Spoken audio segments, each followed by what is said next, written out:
ദൈവ തിരുനാമത്തിന് മഹത്വമുണ്ടായിരിക്കട്ടെ. കർത്താവിനാൽ അനുഗ്രഹിക്കപ്പെട്ടവരെ, ഇന്ന് സമയോ ഞായറാഴ്ച, പിറവിക്കുരുടന് കർത്താവ് സൗഖ്യം കൊടുത്ത ഞായറാഴ്ച. വിശുദ്ധ യോഹന്നാന്റെ സുവിശേഷം 9-ാം അധ്യായം 1 മുതൽ 41 വരെയുള്ള വാക്യങ്ങളാണ് ഇന്നത്തെ ഏവൻഗേലിയോൻ വേദഭാഗം. സുറിയാനി സഭയുടെ മൂല ഗ്രന്ഥങ്ങളെല്ലാം പരിശോധിക്കുമ്പോൾ വിശുദ്ധ യോഹന്നാന്റെ സുവിശേഷം 9-ാം അധ്യായം 1 മുതൽ 41 വരെയുള്ള വാക്യങ്ങളാണ് ഏവൻഗേലിയോൻ വേദഭാഗമായിട്ട് കാണുന്നത്. എന്നാൽ പുതുതായിട്ട് അച്ചടിച്ചിറക്കിയ ചില ഏവൻഗേലിയോൻ പുസ്തകത്തിൽ പ്രഭാതത്തിൻ്റെ വിശുദ്ധ കുർബാനയ്ക്ക് വായിക്കുന്നതായിട്ട് കാണുന്നുണ്ട്. വിശുദ്ധ മത്തായിയുടെ സുവിശേഷം 20-ാം അധ്യായം 29 മുതൽ 34 വരെയുള്ള വാക്യങ്ങളും 12-ാം അധ്യായം 22 മുതൽ 28 വരെയുള്ള വാക്യങ്ങളുമാണ്. അവിടെ 2 കുരുടന്മാർക്ക് കർത്താവ് സൗഖ്യം കൊടുക്കുന്നതായിട്ടാണ് കാണുവാനായിട്ട് സാധിക്കുന്നത്. എന്നാൽ നമുക്ക് കാണുവാൻ സാധിക്കുന്നത് പഴയ പുസ്തകങ്ങളിലും പഴയ ഏവൻഗേലിയോൻ വേദഭാഗങ്ങളിലെല്ലാം വിശുദ്ധ യോഹന്നാന്റെ സുവിശേഷം 9-ാം അധ്യായം 1 മുതൽ 41 വരെയുള്ള വാക്യങ്ങളാണ് ഏവൻഗേലിയോൻ വേദഭാഗം വായിക്കുവാനായിട്ട് പിതാക്കന്മാർ ക്രമീകരിച്ചിരിക്കുന്നത്. ഈ ഏവൻഗേലിയോൻ വേദഭാഗം അല്പം ലെങ്തി ആണെങ്കിൽ തന്നെയും ഇതിൻ്റെ എല്ലാ അന്തസ്സത്തെയും ഉൾക്കൊണ്ടുകൊണ്ട് നമുക്ക് ഈ ഏവൻഗേലിയോൻ വേദഭാഗത്തിലെ ചിന്തകളിലേക്ക് കടക്കാം. ആദ്യമായിട്ട് ഒന്നാമത്തെ ചിന്ത 9-ാം അധ്യായം 1-ാമത്തെ വാക്യം. താൻ കടന്നുപോയിക്കൊണ്ടിരിക്കുമ്പോൾ അമ്മയുടെ ഉദരം മുതൽ പിറവിയിലെ കുരുടനായ ഒരു മനുഷ്യനെ കണ്ടു. യേശുക്രിസ്തു തന്റെ യാത്രക്കിടയിൽ ഒരു കുരുടനെ യാദൃച്ഛികമായി കണ്ടതല്ല, മറിച്ച് കരുണാർദ്രമായ ഒരു ലക്ഷ്യത്തോടെ അവന് നോക്കിയതാണ്. ദൈവകാരുണ്യത്തിന്റെ നോട്ടം, the gaze of divine mercy. ദൈവകാരുണ്യത്തിന്റെ നോട്ടം വളരെ പ്രധാനപ്പെട്ട ഒരു ചിന്തയാണിത്. ലോകം മുഴുവൻ അവനെ ഒരു ഭിക്ഷക്കാരനായി മാത്രം കണ്ടപ്പോൾ, ഒരു യാചകനായി കണ്ടപ്പോൾ, യേശു അവനിൽ ദൈവമഹത്വം വെളിപ്പെടാനുള്ള ഒരു പാത്രത്തെയാണ് കണ്ടത്. മനുഷ്യൻ പുറമേ ഉള്ളതിനെ നോക്കുന്നു, എന്നാൽ ദൈവം ഹൃദയത്തെയും അവന്റെ അവസ്ഥയും ആഴത്തിൽ അറിയുന്നു. ഈ നോട്ടം കുരുടന്റെ ശാരീരികമായ അവസ്ഥയെ മാറ്റുന്നതിന് മുമ്പേ അവന്റെ ആത്മാവിനെ സ്പർശിച്ചു. വിശുദ്ധനായ സ്വർണ്ണനാവുകാരൻ ഇവാനിയോസ് പറയുകയാണ്, ക്രിസ്തു അവനെ കണ്ടു എന്നത് അവന്റെ രക്ഷയുടെ തുടക്കമായിരുന്നു. ദൈവം നമ്മെ കാണുന്നത് നാം അവനെ കാണുന്നതിന് മുൻപെയാണ്. പ്രിയമുള്ളവരെ, കർത്താവിനോട് ചേർന്ന് നിൽക്കുമ്പോൾ നമ്മുടെ ജീവിതത്തിലെ കഷ്ടതകളും പ്രയാസങ്ങളിലും ദുഃഖങ്ങളിലും ദൈവം നമ്മൾ നോക്കുന്നുണ്ടെന്ന് നമ്മൾ മനസ്സിലാക്കണം. മറ്റുള്ളവരുടെ സങ്കടങ്ങളെ അവഗണിക്കാതെ കരുണയോടെ നോക്കാൻ നാം ശീലിക്കണം. ദൈവത്തിന്റെ നോട്ടം നമ്മുടെ ജീവിതത്തെ മാറ്റിമറിക്കാൻ പര്യാപ്തമാണ്. ക്രിസ്തുവിന്റെ ഈ നോട്ടം കേവലമായ ശാരീരികമായ ദർശനമല്ല, മറിച്ച് ആത്മീയമായ ഒരു ഇടപെടലാണ്. ഈ 1-ാം വാക്യത്തിലൂടെ ദൈവം തന്റെ സൃഷ്ടികളോട് കാണിക്കുന്ന സീമയില്ലാത്ത സ്നേഹമാണ് കാണുവാൻ സാധിക്കുന്നത്. ജനനം മുതൽ ദുരിതം അനുഭവിച്ച വ്യക്തിയുടെ അടുത്തേക്ക് യേശു സ്വയം നടന്നെടുക്കുകയായിരുന്നു. നമ്മുടെ കുറവുകളെയും വൈകല്യങ്ങളെയും കുറ്റപ്പെടുത്താനല്ല, മറിച്ച് അവയെ പരിഹരിക്കാനാണ് ദൈവം ആഗ്രഹിക്കുന്നത്. ദൈവത്തിൻ്റെ ഈ കരുണാർദ്രമായ നോട്ടം, ഈ 1-ാമത്തെ ചിന്ത, ഈ കരുണാർദ്രമായ നോട്ടം ഏറ്റുവാങ്ങുവാൻ നമുക്ക് സാധിക്കണം. ഏറ്റുവാങ്ങാൻ നമ്മുടെ മനസ്സിനെ ഒരുക്കണം. ഈ നോട്ടം നമ്മെ പുതിയ ജീവിതത്തിലേക്ക് നയിക്കുകയാണ്. 2-ാമത്തെ ചിന്ത, ഇംപെർഫെക്ഷൻ ഫ്രം ബർത്ത്. ജനനം മുതൽ കുറവ്. പിറവിക്കുരുടൻ, പിറവിയിലെ ജനനം മുതലേ കുരുടൻ. ഈ മനുഷ്യൻ ജനിച്ചപ്പോൾ തന്നെ കാഴ്ചയില്ലാത്തായിരുന്നു. അത് മനുഷ്യന്റെ വീഴ്ചയും പാപത്തിന്റെ ഫലമായി ലോകത്തിൽ വന്ന കുറവുകളെയും സൂചിപ്പിക്കുകയാണ്. നമ്മുടെ ജീവിതത്തിൽ ചില പ്രതിസന്ധികൾ നാം വരുത്തി വെക്കുന്നില്ല, മറിച്ച് ജനനം മുതലേ അല്ലെങ്കിൽ സാഹചര്യങ്ങൾ ഉണ്ടാകുന്നതാണ്. ഒരു പക്ഷേ ചിലർ വളരെ ദരിദ്രമായ കുടുംബ പശ്ചാത്തലത്തിൽ നിന്ന്, അല്ലെങ്കിൽ കുടുംബ പശ്ചാത്തലത്തിലെ മാതാവിൻ്റെയും പിതാവിൻ്റെയും കുടുംബത്തിൽ പലതരത്തിലുള്ള പ്രതിസന്ധികൾ ഉണ്ടായിരിക്കുന്നു, അല്ലെങ്കിൽ പലതരത്തിലുള്ള കുറവുകളുള്ളതായിരിക്കാം. ഈ കുറവുകൾ വെച്ച് ഒരുപാട് പരിഹാസങ്ങൾ ഏറ്റുവാങ്ങിയ ചില വ്യക്തിയായിരിക്കാം ഇന്ന് ഈ വചനം കേൾക്കുന്നത്. പ്രിയപ്പെട്ട സഹോദര സഹോദരി, ഓർമ്മിപ്പിക്കട്ടെ, കർത്താവ് ഇവിടെ സമൂഹവും ലോകം മുഴുവൻ അവനെ പരിഹസിച്ചപ്പോൾ, മാറ്റി നിർത്തിയപ്പോൾ, കർത്താവ് ആ ജനനം മുതലുള്ള കുറവിനെ പരിഹരിക്കുകയായിരുന്നു. ദൈവം ഈ കുറവിനെ തൻ്റെ അത്ഭുത പ്രവൃത്തികൾ വെളിപ്പെടുത്താനുള്ള വേദിയാക്കി മാറ്റുകയാണ്. ആദാമിന്റെ നഷ്ടപ്പെട്ടു പോയ കാഴ്ച വീണ്ടെടുക്കാനാണ് 2-ാമത്തെ ആദാം മണ്ണിൽ കുഴിച്ച് കുരുടനെ കണ്ണുകളിൽ പുരട്ടിയെന്ന് വിശുദ്ധനായ അപ്രയം പറയുകയാണ്. പ്രിയമുള്ളവരെ, ഇവിടെ കർത്താവ് മണ്ണ് കുഴച്ചാണ് അവനെ സൗഖ്യമാക്കുന്നത്.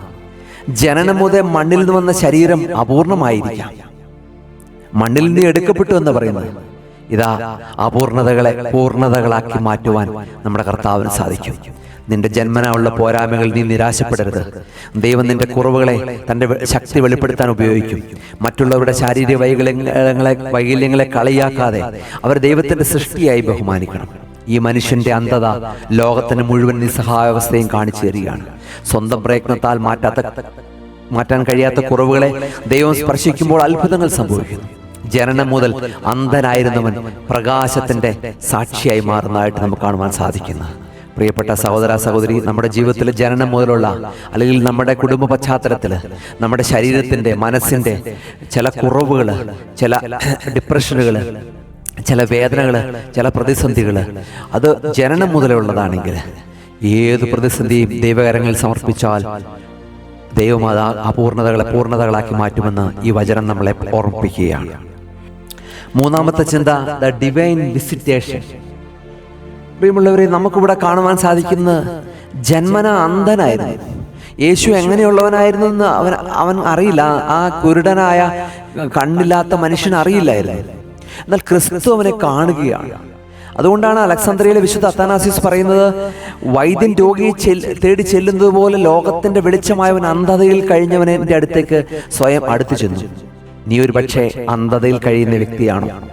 നിന്റെ പ്രതിസന്ധി കാരണം ജീവിതം മടുത്തുപോയി, നിരാശപ്പെട്ട് ജീവിതം അവസാനിപ്പിക്കണം, ജീവിതത്തിൽ എന്നെ ആർക്കും വേണ്ട, എനിക്കെന്നും പ്രതിസന്ധികളാണ്, എന്നും ദുഃഖങ്ങളാണ്, എവിടെയും അന്ധതയാണ്. പക്ഷേ ഈ അന്ധതയിലേക്ക് കർത്താവ് വെളിച്ചമായി വരും. അതാണ് മൂന്നാമത്തെ ചിന്ത, ദ ഡിവൈൻ വിസിറ്റേഷൻ. ഞാൻ ലോകത്തിന്റെ വെളിച്ചമാകുന്നു. ഇരുട്ടിലിരുന്നവന് വെളിച്ചം നൽകാൻ വെളിച്ചം തന്നെ അടുത്തേക്ക് വന്നു. മനുഷ്യപുത്രൻ വന്ന് നശിച്ചു പോയതിനെ തിരഞ്ഞു രക്ഷിക്കാനാണ്. നശിച്ച കാഴ്ച തിരികെ നൽകാൻ ക്രിസ്തു വന്നു. കർത്താവ് പറയുകയാണ്, ഇതാ ഞാൻ വാതിക്കൽ നിന്ന് മുട്ടുന്നു. ദൈവം എപ്പോഴും മനുഷ്യന്റെ ജീവിതത്തിലേക്ക് കടന്നു വരാൻ ആഗ്രഹിക്കുകയാണ്. ഇരുളടഞ്ഞ, മൂന്നാമത്തെ ചിന്തയാണ് പറയുന്നത്, ഇരുളടഞ്ഞ ലോകത്തിലേക്ക് വരുന്ന കർത്താവ്. നിന്റെ ജീവിതം ഇരുട്ടുപോയൊരു ജീവിതമാണോ? നിന്റെ ജീവിതം തകർന്നു പോയൊരു ജീവിതമാണോ? നിന്റെ ജീവിതം അന്ധത നിറഞ്ഞ ജീവിതമാണോ? കർത്താവിത നിന്നോട് ഓർമ്മിപ്പിക്കുകയാണ്, കർത്താവിത കടന്നു വരികയാണ്. ദൈവം നമ്മുടെ ജീവിതത്തിലേക്ക് കടന്നു വരുന്ന നിമിഷങ്ങളെ തിരിച്ചറിയാൻ നാം തയ്യാറാകണം. ദൈവം മനുഷ്യന്റെ സങ്കടങ്ങളെ അവഗണിക്കുന്നതല്ല. ഈ വചനം നാം ഓർമ്മിപ്പിക്കുകയാണ്, ജനനം മുതൽ ഇരുട്ടിൽ കഴിഞ്ഞ മനുഷ്യൻ ഒരിക്കലും അത്ഭുതം പ്രതീക്ഷിച്ചിട്ടുണ്ടായില്ല. അവനൊരിക്കലും ചിന്തിച്ചിട്ടുണ്ടായിരുന്നില്ല എനിക്ക് ഒരു കാഴ്ച കിട്ടുമെന്ന്. എന്നാൽ ക്രിസ്തുവിന്റെ കടന്നുപോകൽ അവന്റെ ജീവിതത്തിലെ ഏറ്റവും വലിയ സന്ദർശനമായി മാറി. നമ്മുടെ അനുദിന ജീവിതത്തിലും ക്രിസ്തു ഇതുപോലെ കടന്നു പോകുന്നു നാം തിരിച്ചറിയണം. ദൈവത്തിന്റെ സന്ദർശനം എപ്പോഴും വിമോചനത്തിന്റെ സന്ദേശമാണ് നൽകുന്നത്. ഈ കുരുടൻ തന്റെ അന്ധതയിൽ ഒതുങ്ങിക്കൂടിയപ്പോൾ ക്രിസ്തു അവനെ പുതിയൊരു പ്രകാശത്തിലേക്ക് വിളിച്ചു. പ്രിയപ്പെട്ട സഹോദര സഹോദരി, ലോകം നിന്നെ ഒരു ശപിക്കപ്പെട്ടവനായി കാണുന്നുവെങ്കിൽ ദൈവം നിന്നെ കൃപയ്ക്കായി തെരഞ്ഞെടുത്തിരിക്കുകയാണ്. ഓരോ വിശ്വാസിയും ദൈവത്തിന്റെ ഈ സന്ദർശനത്തിനായി കാത്തിരിക്കേണ്ടതാണ്. നീ കാത്തിരിക്കുക. ദൈവം നിന്റെ അന്ധത മാറ്റും. ദൈവം നിന്നോട് കൂടെയിരിക്കും. ദൈവം നിന്നെ ബലപ്പെടുത്തും. നാലാമത്തെ ചിന്ത, യേശുക്രിസ്തു ഇവിടെ ജനക്കൂട്ടത്തിന്റെ നടുവിൽ നിന്ന് അവനെ കണ്ടെത്തുകയാണ്. വിവേചനമില്ലാത്ത സ്നേഹം. ക്രിസ്തു തന്റെ മനുഷ്യന്റെ പശ്ചാത്തലമോ പാപമോ ചോദിക്കുന്നതിന് മുമ്പേ അവനെ തന്റെ കരുണയ്ക്കായി തെരഞ്ഞെടുത്തു. അത് വലിയൊരു ചിന്തയാണ്. അക്കാലത്തെ പരീശന്മാരും ശാസ്ത്രിമാരും അന്ധതയെ പാപത്തിന്റെ ശിക്ഷയായി കണ്ടിരുന്നു. വൈകല്യങ്ങൾ എന്ന് പറയുന്നത്, കുഷ്ഠരോഗം എന്ന് പറയുന്നത്, അന്ധത എന്ന് പറയുന്നത്, കൂനെന്ന് പറയുന്നത്, അല്ലെങ്കിൽ ചെവി കേൾക്കാൻ പറ്റില്ല എന്ന് പറയുന്നത് പാപം മൂലം ഉണ്ടായതാണെന്ന് പറയുന്നത്. എന്നാൽ ക്രിസ്തു അവനോട് തോന്നിയത് അനുകമ്പയായിരുന്നു. ഈ വിവേചനമില്ലാത്ത സ്നേഹം, എല്ലാവരെയും ഒരുപോലെ സ്നേഹിക്കുന്ന ദൈവത്തിന്റെ പേരാണ് യേശു ക്രിസ്തു. അതാണ് നാലാമത്തെ ചിന്ത, undiscriminating love. Undiscriminating love of Jesus Christ. വിവേചനമില്ലാത്ത ക്രിസ്തുവിന്റെ സ്നേഹം. സൂര്യൻ നല്ലവരുടെ മേലും ദുഷ്ടരുടെ മേലും ഒരുപോലെ പ്രകാശിക്കുന്ന പോലെ ക്രിസ്തുവിന്റെ കരുണ സകലരിലേക്ക് ഒഴുകുന്നതാണ് വിശുദ്ധനായ അലക്സാന്ദ്രിയയിലെ കൂറിലോസ് പറയുന്നത്. അതുകൊണ്ടാണ് കർത്താവ് പറയുന്നത്, നിന്റെ അയൽക്കാരനെ നിന്നെ പോലെ തന്നെ സ്നേഹിക്കും. അന്ധനായ അയൽക്കാരനെ ക്രിസ്തു സ്നേഹിച്ചു. ദൈവം പക്ഷപാതമുള്ളവനല്ല എന്ന് തിരുവചനം പറയുകയാണ്. നീ ഉന്നതനെന്നോ നീചനെന്നുള്ള വ്യത്യാസം ദൈവത്തിനില്ല. ദൈവം സകലത്തെയും സ്നേഹിക്കുന്നുവെന്ന്. വൈകല്യങ്ങളെ സ്നേഹത്തോടെ അണച്ചുപിടിക്കുന്ന ദൈവത്തിന്റെ പേരാണ് കർത്താവായ യേശു ക്രിസ്തു. പ്രിയമുള്ളവരെ, മറ്റുള്ളവരുടെ കുറവുകളെ നോക്കി വിധിക്കാൻ നാം മുതിരരുത്. ക്രിസ്തുവിനെ പോലെ നാം തുല്യമായി സ്നേഹിക്കുവാനും ബഹുമാനിക്കാനും പഠിക്കണം. നമ്മുടെ സ്നേഹം നിരുപാധികമായിരിക്കണം. ക്രിസ്തുവിൻ്റെ സ്നേഹം അത്ഭുതകരവും സമാനതകളില്ലാത്തതായിരുന്നു. ക്രിസ്തു മാറ്റി നിർത്തിയില്ല. അന്ധത ഉണ്ടെന്ന് വിചാരിച്ച് അവനെ മാറ്റി നിർത്തിയില്ല. ആ സമൂഹം മാറ്റി നിർത്തി, പരീശന്മാർ മാറ്റി നിർത്തി, ശാസ്ത്രിമാർ മാറ്റി നിർത്തി. അവർ പറഞ്ഞു പാപത്തിൻ്റെ പരിണിത ഫലമാണ് അന്ധതയെന്ന്. പക്ഷെ ക്രിസ്തു പറഞ്ഞു അങ്ങനെയല്ല. ക്രിസ്തു എല്ലാവരെയും അണച്ചു പിടിക്കുന്നു. ക്രിസ്തുവിൻ്റെ സ്നേഹം അത്രയ്ക്ക് വളരെ വലുതാണ്. അഞ്ചാമത്തെ ചിന്ത, ദൈവമഹത്വത്തിൻ്റെ വെളിപ്പെടുത്തൽ, the manifestation of divine glory. പ്രിയമുള്ളവരെ, നമുക്കിവിടെ കാണുവാൻ സാധിക്കുന്നത് ഈ കാലഘട്ടത്തിലെ ഒരു വലിയ ചോദ്യമാണ്, എനിക്ക് എന്തുകൊണ്ട് ഈ കഷ്ടത വന്നു, എനിക്ക് എന്തുകൊണ്ട് ഈ പ്രയാസം വന്നു, എൻ്റെ ജീവിതത്തിൽ എന്തുകൊണ്ടാണ് ഈ വലിയ ദുഃഖമുണ്ടായത്, എൻ്റെ ജീവിതത്തിൽ എന്തുകൊണ്ടാണ് ഈ രോഗം വന്നത്, എൻ്റെ മാതാപിതാക്കൾ എന്തുകൊണ്ടാണ് ഇങ്ങനെ ആയിപ്പോയത്, എൻ്റെ മക്കൾ എങ്ങനെയാണ് ഇങ്ങനെ ദൈവത്തിൽ നിന്ന് അകന്നു പോയത്, അവർ പാപത്തിന് അടിമയായത്. പ്രിയമുള്ളവരെ, ഇതാ ഈ അന്ധന് സൗഖ്യം നൽകിയത്, കാഴ്ചയില്ലാത്തവന് സൗഖ്യം നൽകിയതിന് ഇതിലൂടെ കർത്താവ് ദൈവത്തിൻ്റെ മഹത്വം വെളിപ്പെടുത്തുകയാണ്. ഈ കണ്ണില്ലാത്ത മനുഷ്യൻ ജന്മം മുതലേ കാഴ്ചയില്ലാത്തവനായിരുന്നത് അവനിലൂടെ ദൈവത്തിൻ്റെ പ്രവൃത്തികൾ വെളിപ്പെടാൻ വേണ്ടിയാണ്. കഷ്ടപ്പാടുകൾ എപ്പോഴും പാപത്തിൻ്റെ ഫലമാണെന്ന് നമ്മൾ ചിന്തിക്കരുത്, മറിച്ച് ദൈവത്തിൻ്റെ ശക്തി തെളിയിക്കാനുള്ള അവസരമാണ്. മനുഷ്യന്റെ യുക്തിക്ക് നിരക്കാത്ത കാര്യങ്ങൾ ദൈവം തന്റെ മഹത്വത്തിനായി ഉപയോഗിക്കുന്നു. അന്ധതയെപ്പോലും ദൈവമഹത്വത്തിനായി നിമിത്തമായി മാറുകയാണ്. അതുകൊണ്ടാണ് വിശുദ്ധനായ അലക്സാന്ദ്രിയയിലെ ക്ലെമീസ് പറയുന്നത്, സൃഷ്ടിയിലെ കുറവുകൾ സൃഷ്ടാവിന്റെ വിരലുകൾ സ്പർശിക്കുമ്പോൾ പൂർണ്ണതയാകുന്നു. ഇത് ദൈവമഹത്വത്തിന്റെ പ്രകാശമാണ്. തിരുവചനം പറയുകയാണ്, ആകാശങ്ങൾ ദൈവത്തിന്റെ മഹത്വത്തെ വർണ്ണിക്കുന്നു, മനുഷ്യ ശരീരത്തിലെ അത്ഭുതങ്ങളും ദൈവത്തിന്റെ മഹത്വപ്പെടുന്നു. എൻ്റെ കൃപ മതി എന്ന് തിരുവചനം പറയുമ്പോൾ ബലഹീനതയിൽ ദൈവത്തിന്റെ ശക്തി പൂർണ്ണമായും വെളിപ്പെടുന്നു. ദൈവത്തിനൊന്നും അസാധ്യമായതൊന്നുമില്ല. ജന്മന കുരുടനായ ഒരുത്തൻ്റെ കുരുട് മാറ്റുവാനായിട്ട്, കാഴ്ച ഇല്ലായ്മ മാറ്റുവാനായിട്ട് ദൈവത്തിന് സാധ്യമാണ്.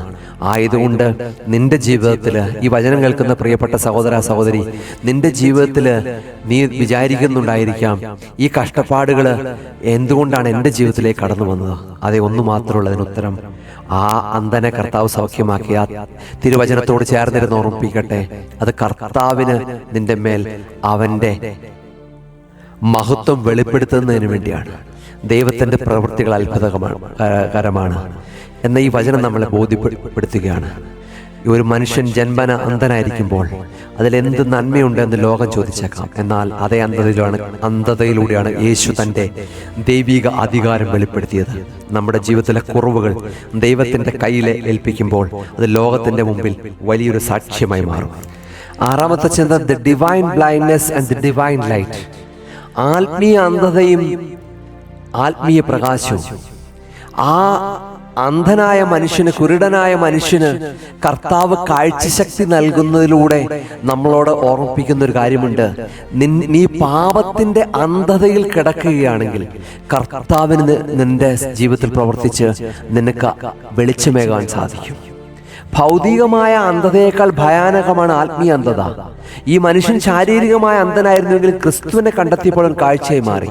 പലപ്പോഴും കണ്ണുണ്ടായിട്ടും സത്യത്തെ കാണാത്തവരാണ് ലോകത്തിലധികവും. ക്രിസ്തുവിന്റെ വെളിച്ചം ലഭിക്കുന്നതിന് മുമ്പ് മാത്രമാണ് യഥാർത്ഥ കാഴ്ചശക്തി നമുക്ക് ലഭിക്കുന്നത്. അന്ത്യോക്യയിലെ വിശുദ്ധനായ ഇഗ്നാത്യസ് നൂറോനെ ഓർമ്മിപ്പിക്കുകയാണ്, ഹൃദയത്തിന്റെ കണ്ണുകൾ പ്രകാശിക്കുമ്പോഴാണ് മനുഷ്യൻ ദൈവത്തെ ദർശിക്കുന്നത്. പ്രിയപ്പെട്ട സഹോദര സഹോദരി, നീ ആത്മീയ അന്ധതയിൽ കിടക്കുന്ന, പാപത്തിൽ കിടക്കുന്ന ഒരു വ്യക്തിയാണോ? കർത്താവ് നിന്റെ അടുത്തേക്ക് വരികയാണ്. ഇതാ നിനക്ക് പ്രകാശം നൽകുവാനായിട്ട്, നിന്റെ അന്ധകാരം മാറുവാനായിട്ട്, നിന്റെ ഉള്ളിലെ അന്ധകാരം നീക്കാൻ ക്രിസ്തുവിനോട് പ്രാർത്ഥിക്കുക. ഇങ്ങനെ പ്രാർത്ഥിക്കാം നമുക്ക്, കർത്താവെ, എൻ്റെ ഹൃദയത്തിലെ, മനസ്സിലെ എല്ലാ അന്ധകാരങ്ങളെ മാറ്റിത്തരണമേ. ലോകത്തിന് വെളിച്ചമായവനെ, എൻ്റെ ഹൃദയത്തിൽ നീ ഉദിക്കുമ്പോൾ എൻ്റെ സകല കുറവുകളും നീ നീക്കിത്തരുമെന്ന് ഞാൻ അറിയും ദൈവമേ. അന്ധത എന്നത് ഒരവസ്ഥ മാത്രമാണ്, എന്നാൽ ക്രിസ്തു ഒരു പരിഹാരമാണ്. ഭൗതികമായ കാഴ്ച നഷ്ടപ്പെട്ടവരോട് സഹതപിക്കുന്ന നമ്മുടെ ജീവിതത്തിൽ എപ്പോഴെങ്കിലും ഒരു വലിയ ചിന്തയാണ്, ആത്മീയ അന്ധത നഷ്ടപ്പെട്ടവരോട് നമുക്ക് സഹതപിക്കാൻ സാധിക്കുന്നുണ്ടോ? ഈ കാലഘട്ടത്തിലെ ഏറ്റവും വലിയ പ്രതിസന്ധിയാണ് ആത്മീയ അന്ധത. ക്രിസ്തുവിൻ്റെ വചനമാണ് നമുക്ക് വേണ്ട പ്രകാശം. നമ്മുടെ ഇടവകയിൽ, നമ്മുടെ ചുറ്റുവട്ടത്ത് ആത്മീയമായ അന്ധന്മാർ അനേകരുണ്ട്. ഈ ആറാമത്തെ ചിന്ത നമ്മളോട് ഓർമ്മിപ്പിക്കുകയാണ്, കണ്ണില്ലാത്തൊരു മനുഷ്യൻ കടന്നു പോകുമ്പോൾ അവനെ നോക്കിയിട്ട് നമുക്ക് സഹതാപമാണ്. പക്ഷേ ആത്മീയ അന്ധത നഷ്ടപ്പെട്ടു പോയ ഒരു മനുഷ്യൻ കടന്നു പോകുമ്പോൾ നമുക്ക് അവനോട് സഹതാപമുണ്ടോ? അവനെ സൗഖ്യമാക്കുവാൻ ക്രിസ്തുവിൻ്റെ അനുയായികളായ നമ്മൾ ശ്രമിക്കുന്നുണ്ടോ? ഈ കുരുടൻ്റെ ജീവിതം പ്രകാശത്തിലേക്കുള്ള യാത്രയുടെ ഒരു തുടക്കമായിരുന്നു. നമ്മുടെ ജീവിതവും അങ്ങനെയായിരിക്കണം. ഇവിടെ ഏഴാമത്തെ ചിന്ത ഓർമ്മിപ്പിക്കുന്ന വലിയൊരു കാര്യം, ജനനം മുതൽ പിറവിക്കുരുടനായ ഒരു മനുഷ്യൻ ജനിച്ച കാലം മുതൽ ആദിയിൽ മനുഷ്യനെ മണ്ണിൽ നിന്ന് സൃഷ്ടിച്ച ദൈവം അന്ധന്റെ കണ്ണുകളിൽ മണ്ണ് പൂശിക്കൊണ്ട് തന്റെ സൃഷ്ടാവായ അധികാരം വീണ്ടും കാണിച്ചു തരികയാണ്. ജനനം മുതലുള്ള കുറവ് പരിഹരിക്കാൻ സൃഷ്ടാവിന് മാത്രമേ സാധിക്കുകയുള്ളൂ. കാലഘട്ടങ്ങളിൽ ജനനം മുതലുള്ള കുറവുകളെയൊക്കെ പല ശസ്ത്രക്രിയകളിലൊക്കെ മനുഷ്യൻ ആവശ്യമില്ലാത്ത കാര്യത്തിനൊക്കെ വേണ്ടി പല ശസ്ത്രക്രിയകൾ ചെയ്ത് കുറവുകൾ മാറ്റാനായിട്ട് ശ്രമിക്കുകയാണ്. പക്ഷേ ജനനം മുതലുള്ള കുറവുകളെ മാറ്റുവാൻ, പരിപൂർണമാക്കി മാറ്റുവാൻ കർത്താവിന് മാത്രമേ സാധിക്കുകയുള്ളൂ. കർത്താവ് കേവലം ഒരു പ്രവാചകനല്ല, മറിച്ച് ജീവൻ നൽകുന്ന സൃഷ്ടാവാണ്. പലപ്പോഴും ഇന്ന് യേശുക്രിസ്തുവിനെ പ്രവാചകനായിട്ടും മനുഷ്യസ്നേഹിയായിട്ടൊക്കെ വരച്ചു കാണിക്കുന്നുണ്ട്. അതൊക്കെ അതെ, പക്ഷേ അതിനൊക്കെ അവരുടെ തലത്തിൽ നിന്നാണ്. പക്ഷേ ഓർമ്മിപ്പിക്കട്ടെ, നമുക്ക് നമ്മുടെ കർത്താവ് നമ്മുടെ ദൈവമാണ്. വിശുദ്ധനായ ഐറേനിയസ് പറയുകയാണ്, ആദിയിൽ ആദാമിനെ ഉണ്ടാക്കിയ അതേ കൈകൾ തന്നെയാണ് കുരുടന്റെ കൈകളിൽ പുതിയ സൃഷ്ടി നടത്തിയത്. വിശുദ്ധനായ ഐറേനിയസ് പറയുന്നത് ഇങ്ങനെയാണ്, പുതിയ സൃഷ്ടി നടത്തപ്പെടുകയാണ്. പഴയത് കഴിഞ്ഞുപോയി, ഇതെല്ലാം ഞാൻ പുതുതാക്കിയിരിക്കുന്നു. ക്രിസ്തുവിലെല്ലാം പുതിയ സൃഷ്ടിയാകുന്നു. തിരുവചനം ഓർമ്മിപ്പിക്കുകയാണ്, മണ്ണിലേക്ക് നീ മടങ്ങും. മണ്ണിലൂടെ തന്നെ ദൈവം അവന് സൗഖ്യം നൽകുകയാണ്. നമ്മെ സൃഷ്ടിച്ച ദൈവത്തിന് നമ്മെ പുതുതാക്കാൻ സാധിക്കും. നമ്മുടെ തകർച്ചയിൽ നമ്മെ പുനഃസൃഷ്ടിക്കാൻ ദൈവത്തിന് സാധിക്കും. ദൈവത്തിന്റെ സൃഷ്ടിപരമായ ശക്തിയിൽ നാം പൂർണ്ണമായി വിശ്വസിക്കണം. ഈ പ്രവൃത്തി ദൈവത്തിന്റെ, ക്രിസ്തു തന്റെ പ്രവൃത്തി അവൻ ദൈവമാണെന്ന് കാണിച്ചു തരുന്ന വലിയൊരു അടയാളമാണ്. സൃഷ്ടിച്ചവന് മാത്രമേ സൃഷ്ടിയുടെ കുറവുകൾ നീക്കുവാനായിട്ട് സാധിക്കുകയുള്ളൂ. സൃഷ്ടാവായ ദൈവം തന്റെ സൃഷ്ടിയോട് കാണിക്കുന്ന കരുതലാണിത്. നമ്മുടെ ജീവിതത്തിലെ ഏത് ശൂന്യതയും നിറയ്ക്കുവാനായിട്ട് ക്രിസ്തുവിന് സാധിക്കും. കുറവുകളെ മാറ്റിത്തരാൻ കർത്താവിന് സാധിക്കും. കാരണം നമ്മെ സൃഷ്ടിച്ച നമ്മുടെ കർത്താവാണ്. ദൈവത്തിന്റെ കരങ്ങളിൽ നമ്മെ തന്നെ വിട്ടുകൊടുത്താൽ അവൻ നമ്മെ പുതിയൊരു സൃഷ്ടിയാക്കി മാറ്റും. എട്ടാമത്തെ ചിന്ത, അവൻ കടന്നു പോകുമ്പോൾ ജന്മന അന്ധനായ പിറവിക്കുരുടനെ കണ്ടു. നമ്മളൊന്ന് ചിന്തിച്ചു നോക്കിയ ആ പശ്ചാത്തലം നമുക്കൊന്ന് എടുത്തു നോക്കിയേ. ആ തിരക്കുകൾക്കിടയിലും അരികിലുള്ളവനെ ശ്രദ്ധിക്കാൻ കർത്താവ് സമയം കണ്ടെത്തുകയാണ്. കരുണയുടെ വഴിത്താരകൾ, ദ പാത്സ് ഓഫ് കമ്പാഷൻ. എട്ടാമത്തെ ചിന്ത ഏതാണ്? തിരക്കുകൾക്കിടയിലും വഴിയരികിലുള്ള ആർക്കും വേണ്ടാത്തവനെ ശ്രദ്ധിക്കുവാനായിട്ട് സമയം കണ്ടെത്തുകയാണ്. ഇന്ന് തിരക്കുകളുടെ ഒരു ലോകമാണ്. ഈ തിരക്കുകളുടെ ലോകത്തിനിടയിൽ ആർക്കും വേണ്ടാത്തവരെ കണ്ടെത്തുവാനായിട്ട് നമുക്ക് സാധിക്കുന്നുണ്ടോ? തിരക്കുകളുടെ ലോകത്ത് നമ്മുടെ ചുറ്റുവട്ടത്തുള്ളവരെ കണ്ടെത്താനായിട്ട് നമുക്ക് സാധിക്കുന്നുണ്ടോ? നമ്മളുടെ തിരക്കുകൾക്കിടയിൽ നമ്മൾ ദേവാലയത്തെ ക്രിസ്തുവിനെ അറ്റ്ലീസ്റ്റ് ക്രിസ്തുവിനെ കണ്ടെത്തുവാനായിട്ട് നമുക്ക് സാധിക്കുന്നുണ്ടോ? നമ്മളുടെ തിരക്കുകൾക്കിടയിൽ നമ്മുടെ സന്തത സഹചാരികളായിരിക്കുന്ന സഹജീവികളെ കണ്ടെത്തുവാനായിട്ട് നമുക്ക് സാധിക്കുന്നുണ്ടോ? തിരക്കുകളുടെ ഒരു ലോകമാണ് ഈ വർത്തമാന കാലഘട്ടം. പക്ഷേ ക്രിസ്തുവിന്റെ സ്നേഹം നമ്മൾ അണച്ചു പിടിക്കുന്നുണ്ടെങ്കിൽ തിരക്കുകൾക്കിടയിൽ ക്രിസ്തുവിന്റെ പ്രവർത്തികളെ നമ്മൾ തിരിച്ചറിഞ്ഞ് അതിലൂടെ സഞ്ചരിക്കാനായിട്ട് നമുക്ക് സാധിക്കണം. ക്രിസ്തുവിന്റെ ജീവിതം കരുണയുടെ ഒരു പ്രവാഹമായിരുന്നു.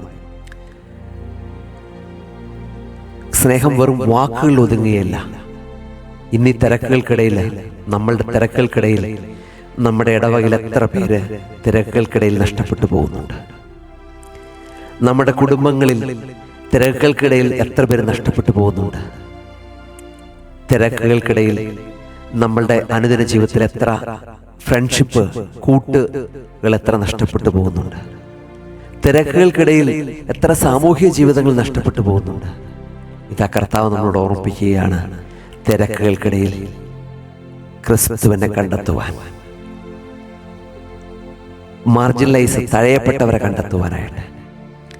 അതുകൊണ്ടാണ് വിശുദ്ധ യോഹന്നാൻ സുവിശേഷം 9:1 വാക്യത്തിൽ നമ്മുടെ 8ാമത്തെ ചിന്ത പറയുന്നത്, നിങ്ങളുടെ കണ്ണുകൾ എപ്പോഴും തുറന്നിരിക്കാൻ കർത്താവ് ഈ വചനത്തിലൂടെ നമ്മളോട് ഓർമ്മിപ്പിക്കുകയാണ്.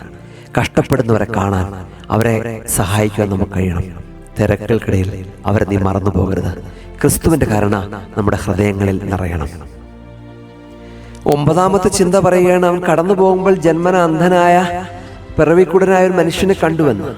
നമ്മളൊന്ന് ചിന്തിച്ചു നോക്കി. 9ാമത്തെ ചിന്ത, കരുണാർദ്രമായ കാത്തിരിപ്പ്, the compassionate waiting of the blind മാൻ.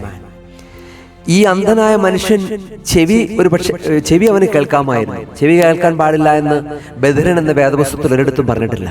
ഒരുപക്ഷെ അവൻ കേട്ടിട്ടുണ്ടായിരിക്കാം, കർത്താവ് ഈ വഴി കടന്നു പോകുന്നുണ്ടായിരിക്കാം. കർത്താവ് ഈ വഴി സഞ്ചരിക്കുമ്പോൾ അവന്റെ കാലൊച്ചയെങ്കിലും കേൾക്കുവാനായിട്ടായിരിക്കാം ആ അന്ധനായ മനുഷ്യൻ കടന്നു വന്നത്. അവൻ കാത്തിരുന്നു. കണ്ണ് അന്ധത മൂലം അവന് നടക്കാൻ പരസഹായമില്ലാതെ നടക്കുവാൻ സാധിച്ചിട്ടില്ലായിരിക്കാം. യേശു തൻ്റെ പരസ്യവേലകളൊക്കെ ആരംഭിച്ചപ്പോൾ പല സ്ഥലങ്ങളിലും യേശുവിനെ കണ്ടെത്തുവാനായിട്ട് അവന് ആഗ്രഹമുണ്ടായിരുന്നു. പക്ഷെ കണ്ണില്ലാത്തതുകൊണ്ട് അവിടെയൊക്കെ എത്തിപ്പെടാനായിട്ട് അവന് ബുദ്ധിമുട്ടായിരിക്കാം. പക്ഷെ അവനെ കാത്തിരിക്കുകയാണ് ക്രിസ്തുവിന് വേണ്ടി. അന്ധനായ മനുഷ്യൻ ക്രിസ്തുവിന് വേണ്ടി കാത്തിരിക്കുകയാണ്. അന്ധനായ മനുഷ്യൻ തൻ്റെ ജീവിതകാലം അത്രയും കാത്തിരുന്നത് വിഫലമായിരുന്നില്ല. ദൈവം നമുക്കായി ചിലവാക്കുന്ന സമയം അമൂല്യമാണ്. നാം അവനെ കാണുന്നതിന് മുമ്പ് അവൻ നമ്മെ കണ്ടിരിക്കുകയാണ്. അന്ധന്റെ ജീവിതത്തിൽ ഓരോ നിമിഷവും ഒരു കൂടിക്കാഴ്ചയ്ക്കായി ദൈവം ഒരുക്കിയിരിക്കുകയാണ്. നിനവേലെ വിശുദ്ധ ഇസഹാക്ക് പറയുകയാണ്, ദൈവം മനുഷ്യനെ സന്ദർശിക്കുന്ന അവന്റെ യോഗ്യത കൊണ്ടല്ല, മറിച്ച് ദൈവത്തിന്റെ അളവറ്റ കരുണ കൊണ്ടാണ്. കാത്തിരിപ്പ് വലിയൊരു പ്രത്യേകതയാണ്. കാത്തിരിപ്പിന് ദൈവം നൽകുന്ന ഉത്തരം എപ്പോഴും മനോഹരമാണ്. അന്ധന്റെ കാത്തിരിപ്പ് അവസാനിക്കുകയാണ്. ദൈവം നമ്മുടെ ജീവിതത്തിൻ്റെ നമ്മുടെ അരികിലൂടെ കടന്നു പോകുമ്പോൾ നാം തിരിച്ചറിയണം, വിശ്വാസിയുടെ കാത്തിരിപ്പ് ഒരിക്കലും വെറുതെ ആകുകയില്ല. ക്ഷമ പർവ്വതത്തെയും മാറ്റുമെന്നാണ് പഴഞ്ചൊല്ല് പറയുന്നത്. ആയതുകൊണ്ട് കർത്താവ് കാത്തിരിക്കുന്നതിന് കൂട്ടുണ്ട്. പ്രിയമുള്ളവരെ, നമ്മൾ കാത്തിരിക്കണം. നമ്മുടെ പ്രാർത്ഥനകൾ കാത്തിരിപ്പിൻ്റെതായിരിക്കണം. അവൻ്റെ കരുണയ്ക്കായി ക്ഷമയോടെ കാത്തിരിക്കാൻ പഠിക്കണം. ഈ അന്ധനായ മനുഷ്യൻ ജനിച്ചതിൽ മുതൽ തൻ്റെ ലോകം ഇരുട്ടാണെന്ന് കരുതിയിട്ടുണ്ടാകാം. എന്നാൽ ക്രിസ്തു തൻ്റെ അടുത്തുകൂടി കടന്നു പോകുമ്പോൾ ആ മനുഷ്യന്റെ ജീവിതം പുതിയൊരു അർത്ഥം കണ്ടെത്തിയിരിക്കുകയാണ്. കാത്തിരിപ്പിന് ദൈവം നൽകുന്ന പ്രതിഫലം വലുതാണെന്ന് നാം അറിഞ്ഞിരിക്കണം. ദൈവത്തിന്റെ കാരുണ്യം നമുക്കായി കാത്തിരിക്കുന്നുണ്ട്. 9-ാമത്തെ വാക്യം നാം കാണുന്ന ഒരു പുതിയ പുലരിയുടെ തുടക്കമാണ്. ഇരുട്ടിൽ കഴിഞ്ഞവർക്ക് പ്രകാശം വരുന്നെന്ന വലിയ സന്തോഷ വാർത്ത ഇതിലുണ്ട്. ജീവിതത്തിന്റെ ദുസ്സഹമായ കാത്തിരിപ്പുകളെ പ്രാർത്ഥനയോടെ നേരിടുക. ദൈവം നിന്നെ കാണുന്ന നിമിഷം മുതൽ നിന്റെ ജീവിതം മാറി പറയും. 10ാമത്തെ ചിന്ത പറയുകയാണ്, ഇപ്രകാരമാണ്, the breaking the concept of fate. വിധി എന്ന സങ്കല്പത്തിന്റെ തകർച്ച ഇവിടെ കാണുവാൻ സാധിക്കും. അന്ധനായ മനുഷ്യന്റെ ജീവിതത്തിൽ അന്ധനായ അന്ധകാരത്തിലായിരിക്കുവാനായിട്ട് അവനും ഒരുപക്ഷെ ജനമൊക്കെ അത് അവന്റെ വിധിയാണെന്ന് പലരും കരുതി. നമ്മൾ ഈ കാലഘട്ടത്തിൽ എൻ്റെ വിധി ഇങ്ങനെയാണ്, അവൻ്റെ വിധി ഇങ്ങനെയാണ്, നമ്മൾ വിധിയായി എന്ന് പറഞ്ഞ് അതിനെ തള്ളിക്കളയുകയാണ്, അല്ലെങ്കിൽ വിധിയാണെന്ന് ചിന്തിക്കുകയാണ്, അല്ലെങ്കിൽ വിധിയാണെന്ന് പലർക്കും നമ്മൾ പേർ ചേർത്തുകയാണ്. എന്നാൽ യേശു വിധി എന്ന സങ്കല്പത്തെ മാറ്റിമറിക്കുകയാണ്. Breaking the concept of fate. ഒരുവന്റെ കഷ്ടത അവന്റെ വിധിയല്ല, മറിച്ച് ദൈവത്തിന്റെ ഇടപെടാനുള്ള വേദിയാണെന്ന് അവൻ പഠിപ്പിക്കുകയാണ്. മനുഷ്യൻ നിസ്സഹായനാകുമ്പോൾ ദൈവം തന്റെ ശക്തി വെളിപ്പെടുത്തുകയാണ്. അതുകൊണ്ടാണ് വിശുദ്ധ യോഹാനൻ ഓർമ്മിപ്പിക്കുന്നത്, സുറിയാനി സഭയുടെ പിതാവായ വിശുദ്ധ യോഹാനൻ ഓർമ്മിപ്പിക്കുന്നത്, കോപ്റ്റിക് സഭയിൽ അദ്ദേഹത്തെ മാനിക്കുന്നു. വിധിയേക്കാൾ ശക്തമാണ് ദൈവത്തിന്റെ കൃപ. ദൈവം വിധിയെ മാറ്റിമറിക്കുന്നവനാണ്. അന്ധന്റെ ജീവിതം മാറ്റിമറിച്ചു. കഷ്ടതകളിൽ നമ്മൾ ശപിക്കരുത്, ദൈവത്തെ ശപിക്കരുത്. അന്ധൻ പരാതിപ്പെട്ടില്ല. ദൈവിക പദ്ധതികൾ മനുഷ്യക്ക് അപ്പുറത്താണ്. ആ അന്ധനായ മനുഷ്യൻ ഒരിക്കലും തൻ്റെ കാഴ്ചയില്ലായ്മയെ കുറിച്ച് പരിഭവിക്കുകയോ പരാതിപ്പെടുകയോ ദൈവത്തെ ശപിക്കുകയോ ചെയ്തിട്ടില്ല. മറിച്ച് ഈ വിധിയെ, തകർന്ന ജീവിതമാകുന്ന വിധിയെ, ഈ വിധിയാണെന്ന്, തകർന്ന ജീവിതമായി വിധിയാണെന്ന് ചിന്തിക്കാതെ ഈ തകർന്ന ജീവിതത്തെ കർത്താവിൻ്റെ സന്നിധിയിലേക്ക് ഏൽപ്പിച്ചു കൊടുത്തു. ആയതുകൊണ്ട് പ്രിയമുള്ളവരെ, വിധിക്ക് വഴിയില്ലെങ്കിലും ദൈവത്തിന് വഴിയുണ്ട്. വിധിയുണ്ടെങ്കിൽ അനുഭവിക്കണം എന്ന് നമ്മൾ പറയാറുണ്ട്, പക്ഷേ പ്രാർത്ഥനയുണ്ടെങ്കിൽ അതിനെ മറികടക്കാം. നിങ്ങളുടെ ജീവിതത്തിലെ കഷ്ടതകളെ വിധിയെന്ന് വിളിച്ച് തളർന്നു പോകരുത്. അത് ദൈവമഹത്വത്തിനായി മാറ്റപ്പെടാനുള്ള സാധ്യതയുള്ളതാണ്. പ്രത്യാശയോടെ മുന്നോട്ട് പോവുക. നമ്മളെപ്പോഴും വിധിയാണെന്ന് ചിന്തിച്ചുകൊണ്ട് പലതിനെയും പഴിച്ചുകൊണ്ട് നടക്കുന്നുണ്ട്. വിധിയെ പഴിക്കുന്നു. വിധി നമ്മെ തളർത്തുമ്പോൾ ദൈവിക കൃപ നമ്മെ ഉയർത്തുന്നു. ആ വലിയ പ്രത്യാശയിൽ നമുക്ക് ജീവിക്കാം. 11ാമത്തെ ചിന്ത നമുക്കിവിടെ കാണുവാൻ സാധിക്കുന്ന 2ാമത്തെ വാക്യം ഇവിടെ പ്രകാരം വായിക്കുന്നുണ്ട്. ശിഷ്യന്മാർ തന്നോട് റബ്ബാൻ, ഇവന് കുരുടനായി ജനിക്കുവാൻ തക്കവണ്ണം പാപം ചെയ്താൽ ഇവനോ ഇവന്റെ മാതാപിതാക്കളോ എന്ന് ചോദിക്കുകയാണ്. ഇവിടെ ക്വസ്റ്റ്യനിങ് ഡിസൈപ്പിൾഷിപ്പ്, ചോദ്യം ചെയ്യുന്ന ശിഷ്യത്വം എന്ന് നമുക്ക് ഈ 11ാമത്തെ ചിന്തയിലേക്ക് കടന്നു വരുമ്പോൾ ഇവിടെ എന്തുകൊണ്ടാണ് ഇവര് ചോദ്യം ചെയ്യപ്പെടുന്നത്? അതിന് കൃത്യമായ ഉത്തരം സ്വർണ്ണനാവുകാരൻ ഇവാനിയോസ് പറയുകയാണ്. ശിഷ്യന്മാർ ചോദിച്ചത് അറിവില്ലായ്മ കൊണ്ടല്ല, മറിച്ച് ഗുരുവിൽ നിന്ന് നിത്യമായ സത്യം കേൾക്കാൻ വേണ്ടിയാണ്. അവരാ പഠന പ്രക്രിയയുടെ ഭാഗമായിട്ടാണ് ലോകത്തിന്റെ കഷ്ടപ്പാടുകളെക്കുറിച്ചും അതിന്റെ കാരണങ്ങളെക്കുറിച്ചും മനുഷ്യ സഹജമായ ജിജ്ഞാസ അവർ പ്രകടിപ്പിച്ചു. അവർ കണ്ട കാഴ്ച, അവർ കണ്ട് ശീലിച്ച പാരമ്പര്യങ്ങൾ, വിശ്വാസങ്ങൾ തമ്മിലുള്ള വൈരുദ്ധ്യമാണ് ഈ ചോദ്യത്തിന് ആധാരം. ക്രിസ്തുവിനെ ഒരു അധ്യാപകൻ അംഗീകരിച്ചുകൊണ്ട് സത്യം കണ്ടെത്താനുള്ള അവരുടെ ശ്രമമാണ് നമുക്കിവിടെ കാണുവാൻ സാധിക്കും. പ്രിയമുള്ളവരെ, ശിഷ്യന്മാർ ഈ ചോദ്യം ചോദിച്ച് ക്രിസ്തുവിനെ പരിഹസിക്കാനല്ല, അല്ലെങ്കിൽ ആ മനുഷ്യനെ പരിഹസിക്കാനല്ല, മറിച്ച് തങ്ങളുടെ അറിവില്ലായ്മ പരിഹരിക്കാനാണ്. ക്രിസ്തുവിനെ റബ്ബി എന്ന അഭിസംബോധന ചെയ്തതിലൂടെ അവൻ മാത്രമാണ് സത്യം വെളിപ്പെടുത്താൻ കഴിയുന്നത് എന്ന് അവർ സമ്മതിക്കുകയാണ്. നമ്മുടെ ജീവിതത്തിലെ ദുരൂഹതകള്, സംശയങ്ങൾ പരിഹാരം കണ്ടെത്താൻ നാം ക്രിസ്തുവിനെ തന്നെ സമീപിക്കണം. ഇവിടെ ഒരു ചോദ്യമാണ്, എങ്ങനെയാണ് ക്രിസ്തുവിനെ നമ്മൾ സമീപിക്കേണ്ടത്? ക്രിസ്തുവിന്റെ വചനങ്ങൾ, തിരുവചനങ്ങൾ, വിശുദ്ധ വേദപുസ്തകം, അതോടൊപ്പം തന്നെ പിതാക്കന്മാരുടെ പഠിപ്പിക്കലുകൾ, ഇതൊക്കെയും നമ്മുടെ സംശയങ്ങൾക്കുള്ള ദൂരീകരണമാണെന്ന്, സംശയങ്ങൾ ദൂരീകരിക്കുവാനുള്ള ഉപകരണങ്ങളാണെന്ന് നമുക്ക് മനസ്സിലാക്കേണ്ടിയിരിക്കുന്നു.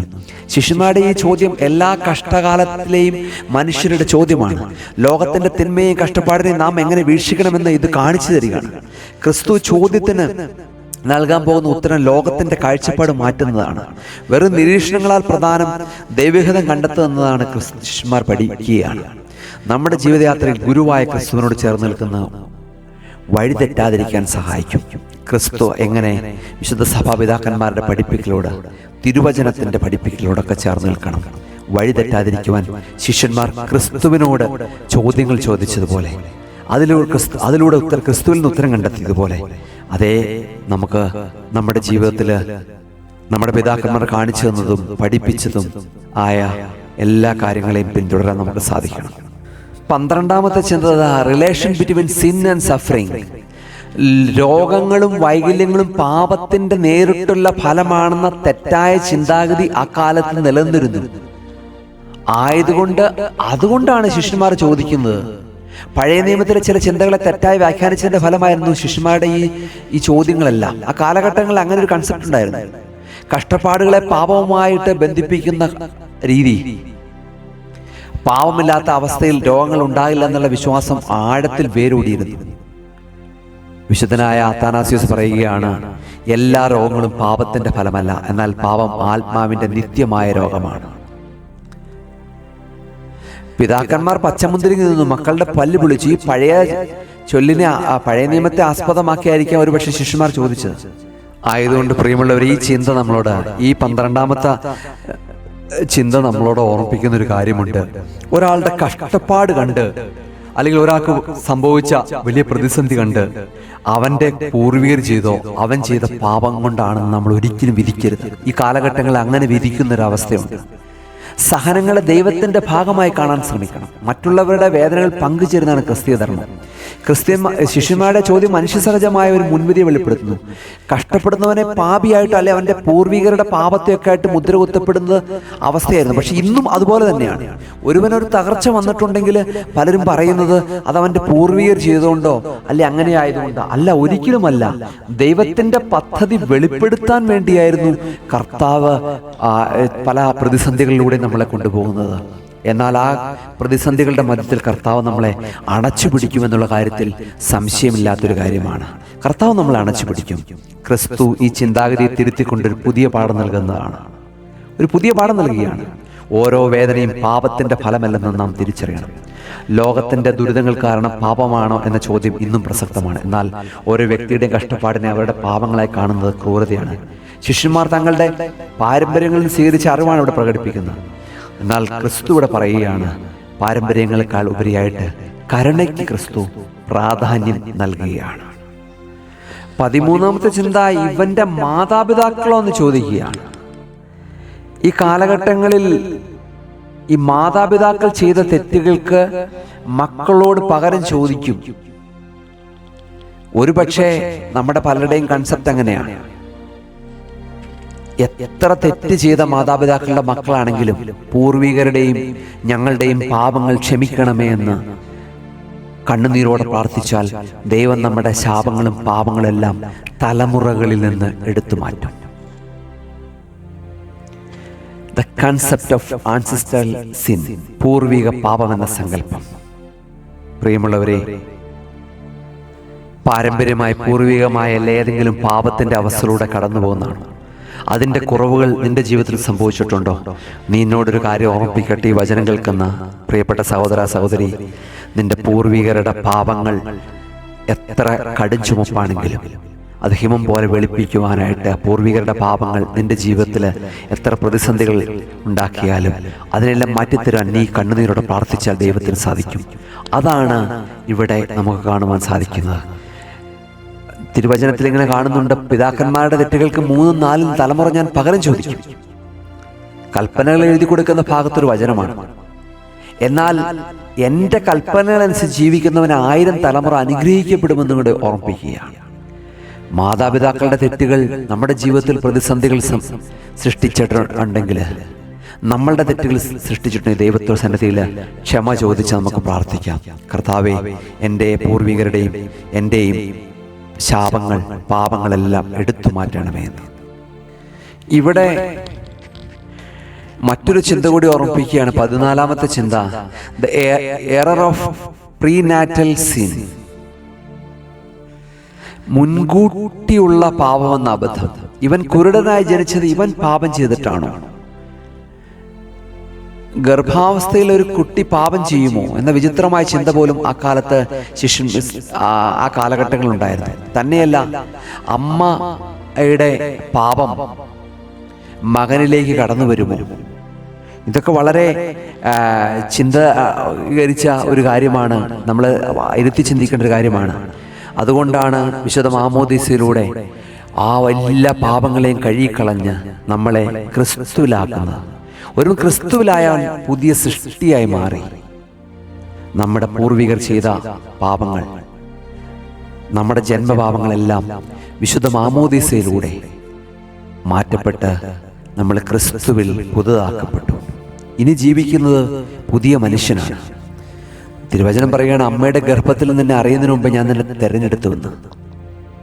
തെറ്റായ വിശ്വാസങ്ങൾക്കും അന്ധവിശ്വാസങ്ങൾക്കും നാം കീഴ്പ്പെടുത്തരുത്. നമ്മെ കീഴ്പ്പെടുത്താനായിട്ട് ഇടവരുത് ആരും. വചനത്തിന്റെ വെളിച്ചത്തിൽ എല്ലാ സംശയങ്ങളും ദൂരീകരിക്കണം. ജനിക്കുന്നതിന് മുമ്പേ പാപം ചെയ്യുന്ന ചിന്ത യുക്തിരഹിതമാണ്. ശിഷ്യന്മാരുടെ ഈ അബദ്ധ ചോദ്യം നമുക്ക് വലിയൊരു പാഠമാണ്. ജനനം മുതൽ ലഭിച്ച വൈകല്യങ്ങളെ പാപവുമായി ബന്ധിപ്പിക്കുന്ന ദൈവത്തെ ക്രൂരനായി ചിത്രീകരിക്കുന്നതിന് തുല്യമാണ്. ക്രിസ്തു ഇത്തരം ചിന്താഗതികളെ നിശിതമായി വിമർശിക്കുകയും തിരുത്തുകയും ചെയ്യാണ്. അന്ധവിശ്വാസങ്ങളിൽ നിന്ന് മോചനം നേടാൻ ദൈവവചനം സഹായിക്കും. നമ്മുടെ പിതാക്കന്മാരുടെ പഠിപ്പിക്കലിൽ നമ്മളെ സഹായിക്കും. നമ്മുടെ ആത്മീയ കാഴ്ചപ്പാട് സ്നേഹത്തിലും സത്യത്തിലും അധിഷ്ഠിതമായിരിക്കണം. 15ാമത്തെ ചിന്ത, മേഴ്സി ബിയോണ്ട് ജഡ്ജ്മെന്റ്, വിധിക്കപ്പെടാത്ത കരുണ. ഇവനോ ഇവന്റെ മാതാപിതാക്കളോ എന്ന് ആ കാലഘട്ടങ്ങളിൽ വിധിച്ചിരുന്നു. ഈ കാലഘട്ടങ്ങളിലും തികച്ചും വ്യത്യസ്തമല്ല. നമ്മൾ എത്രയധികം മനുഷ്യരെ വിധിക്കുന്നുണ്ട്. മറ്റുള്ളവരെ വിധിക്കുവാൻ നാം മുതിരുമ്പോൾ അവരെ സ്നേഹിക്കാൻ ക്രിസ്തു നമ്മളെ പഠിപ്പിക്കുകയാണ്. ശിഷ്യന്മാരുടെ നിയമപരമായ ചോദ്യത്തിന് ക്രിസ്തു സ്നേഹപരമായ മറുപടി നൽകുന്നു. അതുകൊണ്ടാണ് നിനവേലെ വിശുദ്ധ ഇസഹാക്ക് പറയുന്നത്, മറ്റുള്ളവരുടെ വിധിക്കുന്ന വിരലുകളേക്കാൾ കണ്ണുനീർ തുടയ്ക്കുന്ന കരങ്ങളാണ് ദൈവത്തിന് പ്രിയപ്പെട്ടത്. തിരുവചനം ഓർപ്പിക്കുകയാണ്, വിധിക്കരുത്, എന്നാൽ നിങ്ങളും വിധിക്കപ്പെടുകയില്ല. മറ്റുള്ളവരുടെ അവസ്ഥ കണ്ട് നാം അവരെ കുറ്റപ്പെടുത്തരുത്. കരുണയുള്ളവർ ഭാഗ്യവാന്മാർ എന്നാണ് പറഞ്ഞത്. വിധിക്ക് പകരം കരുണ കാണിക്കുന്നവരാണ് യഥാർത്ഥ ശിഷ്യൻ. എല്ലാവരും പാപം ചെയ്ത് ദൈവമഹത്വം ഇല്ലാത്തവരായി, എല്ലാവരും കുറവുകളുള്ളവരാണ്. അതിനാൽ ആർക്കും മറ്റൊരാളെ വിധിക്കാനായിട്ട് അവകാശമില്ല. കല്ലെറിയുന്നതിന് മുമ്പ് സ്വന്തം കയ്യിലെ കല്ല് നോക്കണം. അതാ എങ്ങോട്ടാണ് എറിയപ്പെടേണ്ടതെന്ന്. ഒരു വിരൽ മറ്റേയാൾക്ക് നേരെ ചൂണ്ടുമ്പോൾ 4 വിരൽ നമ്മുടെ നേരെയാണ്. കരുണയുള്ള ഹൃദയം കടലിനേക്കാൾ വലുതാണ്. മറ്റുള്ളവരുടെ ദുരിതങ്ങൾ കണ്ട് അത് കാരണക്കാരവരാണെന്ന് അല്ലെ അവരുടെ പൂർവികരായിട്ടെന്ന് പറഞ്ഞ് നമ്മൾ ഒരിക്കലും ആരെയും വിധിക്കരുത്. അത് വിധിക്കാനായിട്ട് നമുക്ക് ഒരു കാരണവശാലും ഇടവരരുത്. അതുകൊണ്ടാണ് ഈ 15-ാമത്തെ ചിന്ത നമ്മൾ ഓർമ്മിപ്പിക്കുന്നത്, വിധിക്കപ്പെടാത്ത കരുണ. ക്രിസ്തു ആരെയും വിധിച്ചില്ല. കല്ലെറിയാൻ കൊണ്ടുവന്ന സ്ത്രീയും വിധിച്ചില്ല. ക്രിസ്തു എപ്പോഴും കരുണയുടെ പക്ഷത്താണ്. ശിഷ്യന്മാരുടെ ചോദ്യം മനുഷ്യരുടെ പൊതുവായ ചിന്താഗതിയെ പ്രതിദാനം ചെയ്യുകയാണ്. എന്നാൽ ക്രിസ്തു പഠിപ്പിക്കുന്ന കുറ്റപ്പെടുത്താനല്ല, മറിച്ച് സ്നേഹിക്കാനാണ്. അന്ധനായി ജനിച്ചവന്റെ അവസ്ഥയിൽ ശിഷ്യന്മാർ പാപം കണ്ടപ്പോൾ, പൂർവികരുടെ പാപം കണ്ടപ്പോൾ ക്രിസ്തു പ്രകാശമാണ് കണ്ടത്. നമ്മുടെ നോട്ടം വിധിക്കാനുള്ളതല്ല, മറിച്ച് സൗഖ്യമാക്കാനുള്ളതായിരിക്കണം. വിധി ആരെയും വിധിക്കരുത്. ദൈവത്തിൻ്റെ കരുണയിൽ അനന്തമായി ആശ്രയിച്ചുകൊണ്ട് നമുക്ക് മുന്നോട്ട് പോകാൻ സാധിക്കണം. 16-ാമത്തെ ചിന്ത, ദൈവമഹത്വത്തിന്റെ വെളിപ്പെടുത്തൽ, റെവലേഷൻ ഓഫ് ഡിവൈൻ ഗ്ലോറി.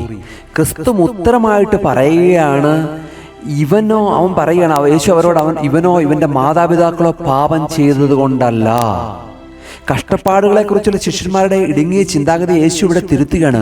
ഒരു മനുഷ്യന്റെ വൈകല്യം അവന്റെ പൂർവികരുടെ പാപത്തിന്റെ ശിക്ഷയല്ലെന്ന് ക്രിസ്തു ഉറപ്പിച്ചു പറയുകയാണ്. മറിച്ച് ഈ അവസ്ഥ ദൈവത്തിന്റെ അത്ഭുതകരമായ പ്രവർത്തികൾ ലോകത്തിന് കാണിച്ചു കൊടുക്കാനുള്ള ഒരു വേദിയാണ്.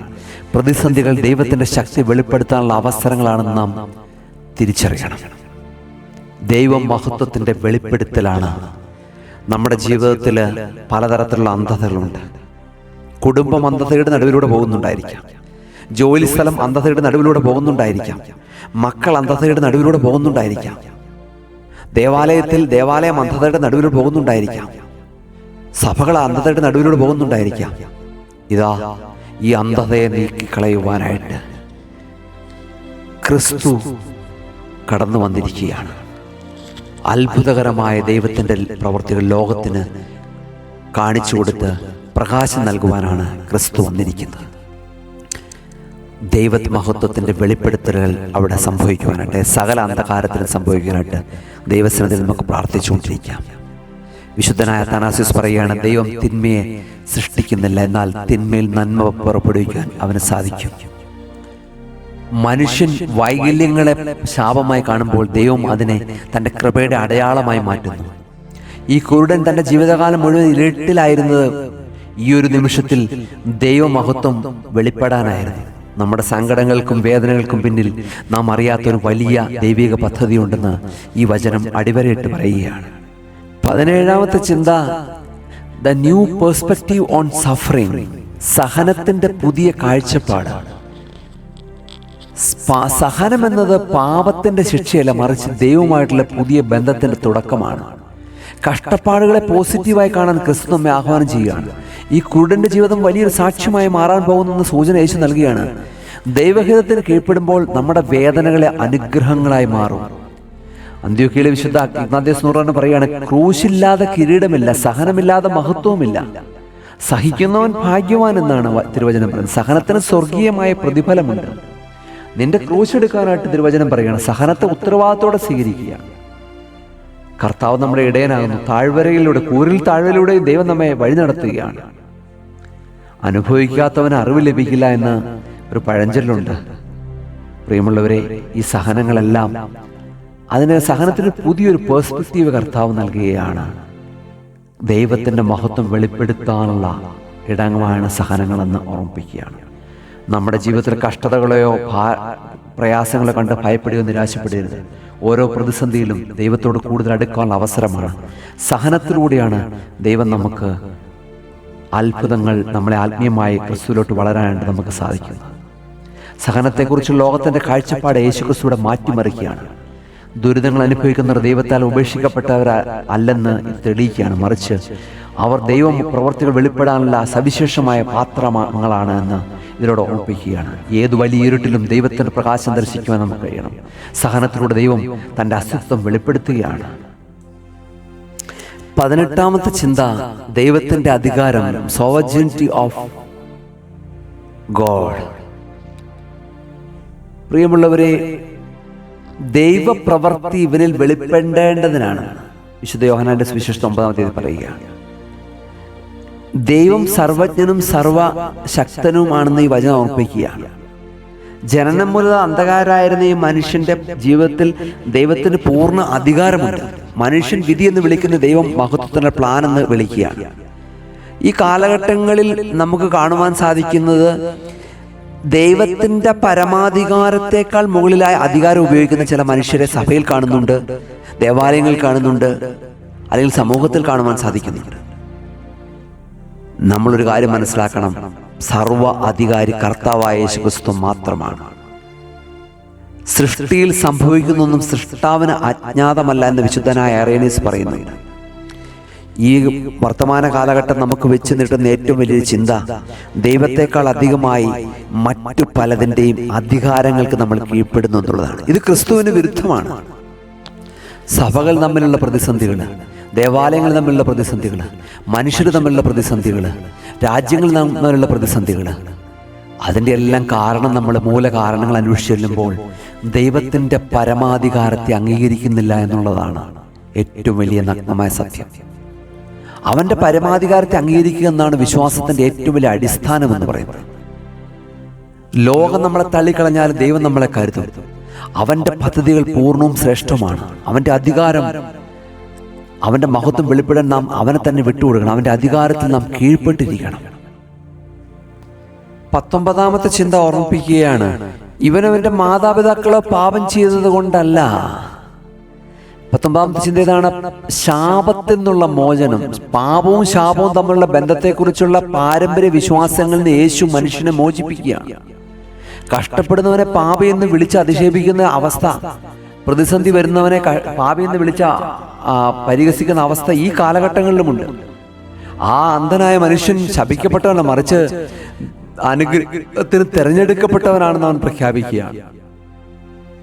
അലക്സാന്ദ്രിയയിലെ വിശുദ്ധ കുറിലോസ് പറയുകയാണ്, ക്രിസ്തു നമ്മെ നിയമത്തിന്റെ ശാപത്തിൽ നിന്ന് വിലയ്ക്ക് വാങ്ങി മോചിപ്പിച്ചു. അതാണ് 19ാമത്തെ ചിന്ത ഓർമ്മിപ്പിക്കുന്നത്, ശാപത്തിൽ നിന്നുള്ള മോചനം, ഫ്രീഡം ഫ്രം കേഴ്സ്.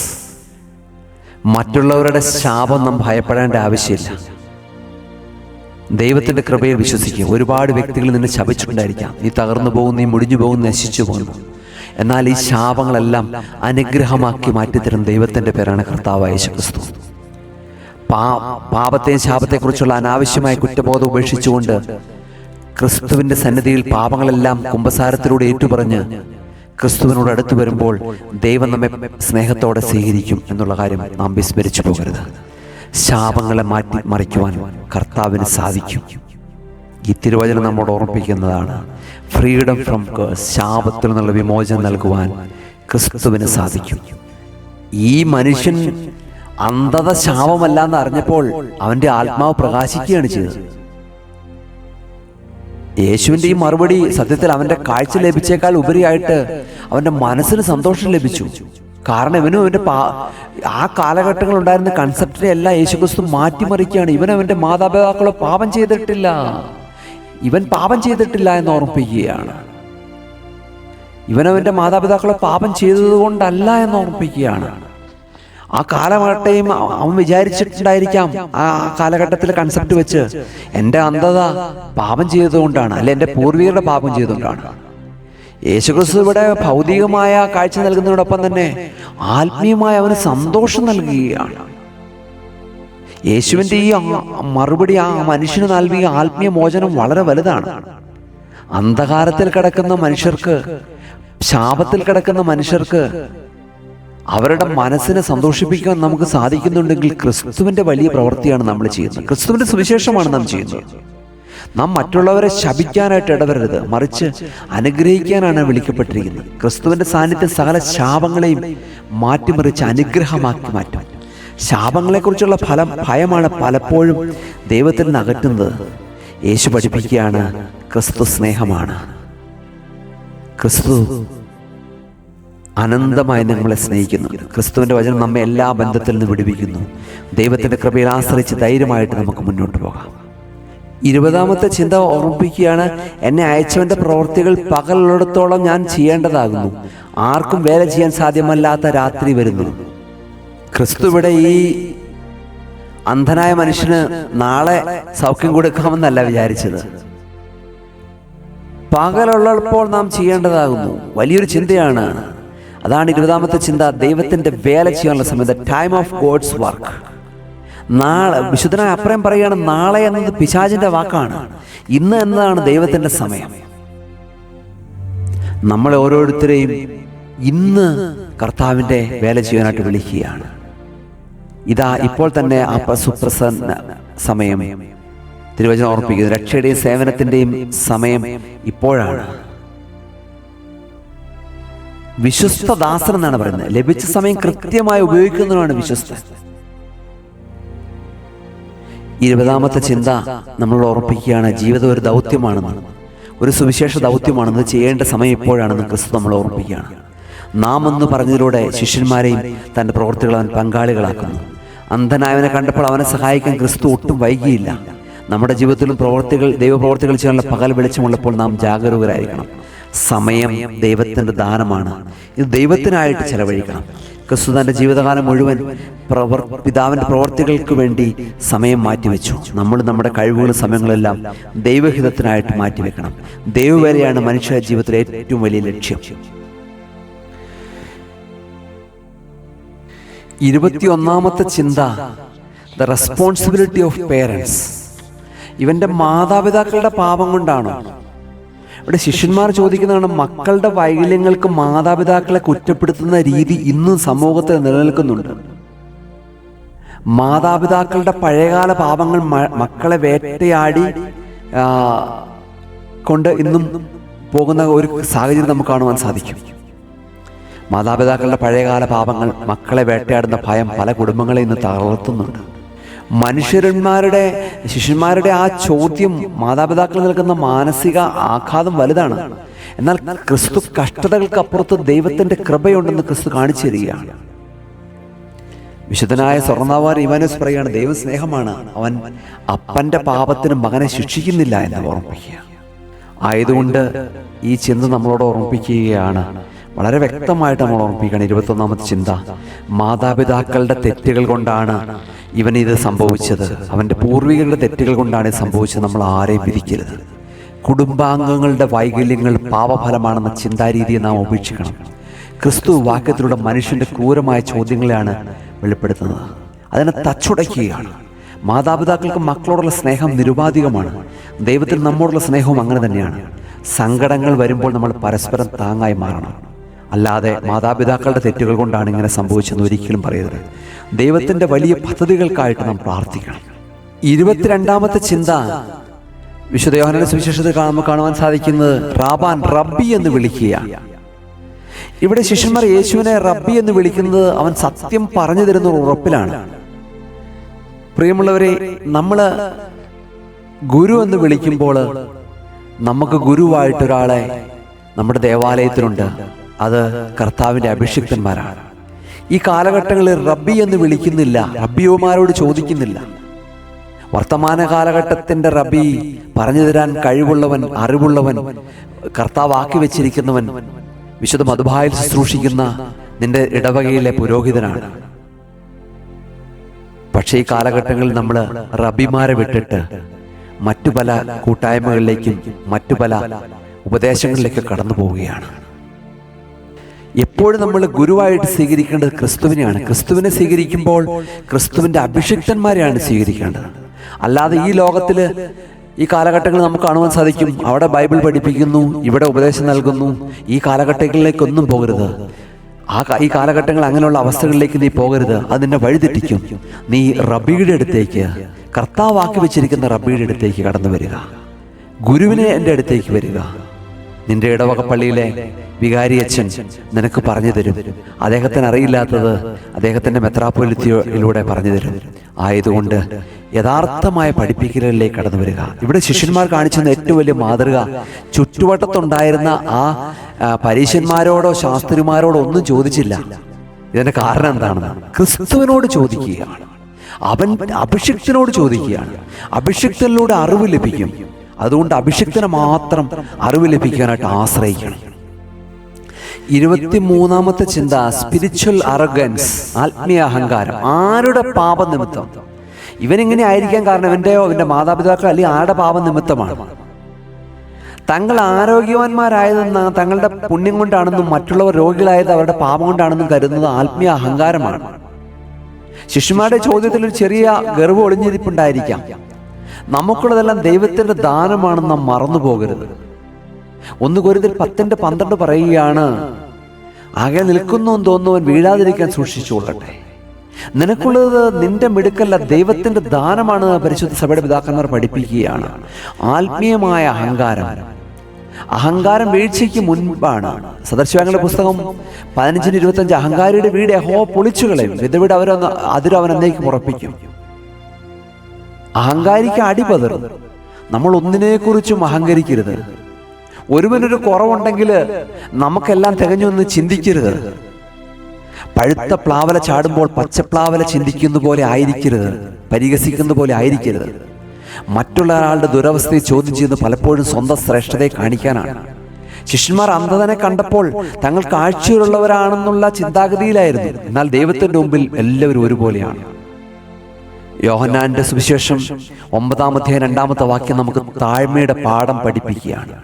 മറ്റുള്ളവരുടെ കുറവുകളെക്കാൾ സ്വന്തം കുറവുകളെ കാണാൻ ശ്രമിക്കുക. ആത്മീയമായി വളരുമ്പോൾ നാം കൂടുതൽ വിനയമുള്ളവരായിരിക്കണം. വിധി കർത്താവാകാതെ ശുശ്രൂഷകനാകാൻ നമുക്ക് സാധിക്കണം. ദൈവം താഴ്മയുള്ളവരെ ഉയർത്തുന്നു. 25ാമത്തെ ചിന്ത, ദ അൺആൻസേർഡ് സോറോസ്. ഇവൻ അന്ധനായി ജനിച്ചത്, ഉത്തരമില്ലാത്ത സങ്കടങ്ങൾ. എന്തുകൊണ്ടാണ് ഇവൻ അന്ധനായി ജനിച്ചെന്ന ചോദ്യത്തിന് അവർക്ക് ഉത്തരമില്ലായിരുന്നു. ജീവിതത്തിലെ പല കഷ്ടതകൾക്കും കാരണം എന്താണെന്ന് നമുക്ക് കണ്ടെത്താൻ സാധിക്കുന്നില്ല. ഉത്തരമില്ലാത്ത സങ്കടങ്ങളിലൂടെ കടന്നു പോകുമ്പോൾ ദൈവത്തിൽ വിശ്വസിക്കുക വളരെ പ്രയാസകരമായിട്ട് തോന്നിയേക്കാം. എന്നാൽ ക്രിസ്തു ഈ ചോദ്യത്തിന് ഒരു പുതിയ അർത്ഥം നൽകുകയാണ്. വിശുദ്ധനായ അപ്രയം പറയുകയാണ്, ദൈവം തരുന്ന മുറിവുകൾ അവൻ തന്നെ വെച്ചുകെട്ടും. പ്രിയപ്പെട്ട സഹോദര സഹോദരി, നിനക്ക് നിന്റെ പ്രതിസന്ധിയിൽ കാരണം ഉത്തരം കണ്ടെത്താത്ത ചോദ്യങ്ങളാണ്. എന്തുകൊണ്ടാണ് ദൈവം എനിക്കിങ്ങനെ നൽകിയത്? സങ്കടങ്ങൾ ദൈവത്തിലേക്കുള്ള വാതിലുകളാണ്. അന്ധന്റെ സങ്കടം യേശുവിനെ എത്തിച്ചു. ചോദ്യങ്ങളല്ല, വിശ്വാസമാണ് ആവശ്യം. ഇന്ന് കാണാത്തത് നാളെ വെളിപ്പെടും.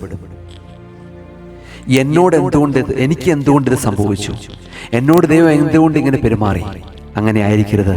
നിങ്ങളുടെ ജീവിതത്തിനെ എന്തിനെ എന്ന ചോദ്യത്തിന് ഇപ്പോൾ ഉത്തരം ലഭിച്ചില്ലെങ്കിലും നിരാശപ്പെടരുത്. ദൈവമെല്ലാം അറിയുന്നുണ്ട്. അവൻ്റെ പദ്ധതിക്കായിട്ട് ക്ഷമയോടെ കാത്തിരിക്കുക. ജന്മനായുള്ള വൈകല്യം ആ മാതാപിതാക്കളെ എത്രയോ കാലം വേദനിപ്പിച്ചിട്ടുണ്ടായിരിക്കാം. ശിഷ്യന്മാരുടെ ആ ചോദ്യം വേദനയെ ഒന്നുകൂടി വർദ്ധിപ്പിച്ചിട്ടുണ്ടായിരിക്കും. പക്ഷേ എല്ലാ സങ്കടങ്ങൾക്കും പരിഹാരമായി ക്രിസ്തു കടന്നു വരുന്നു.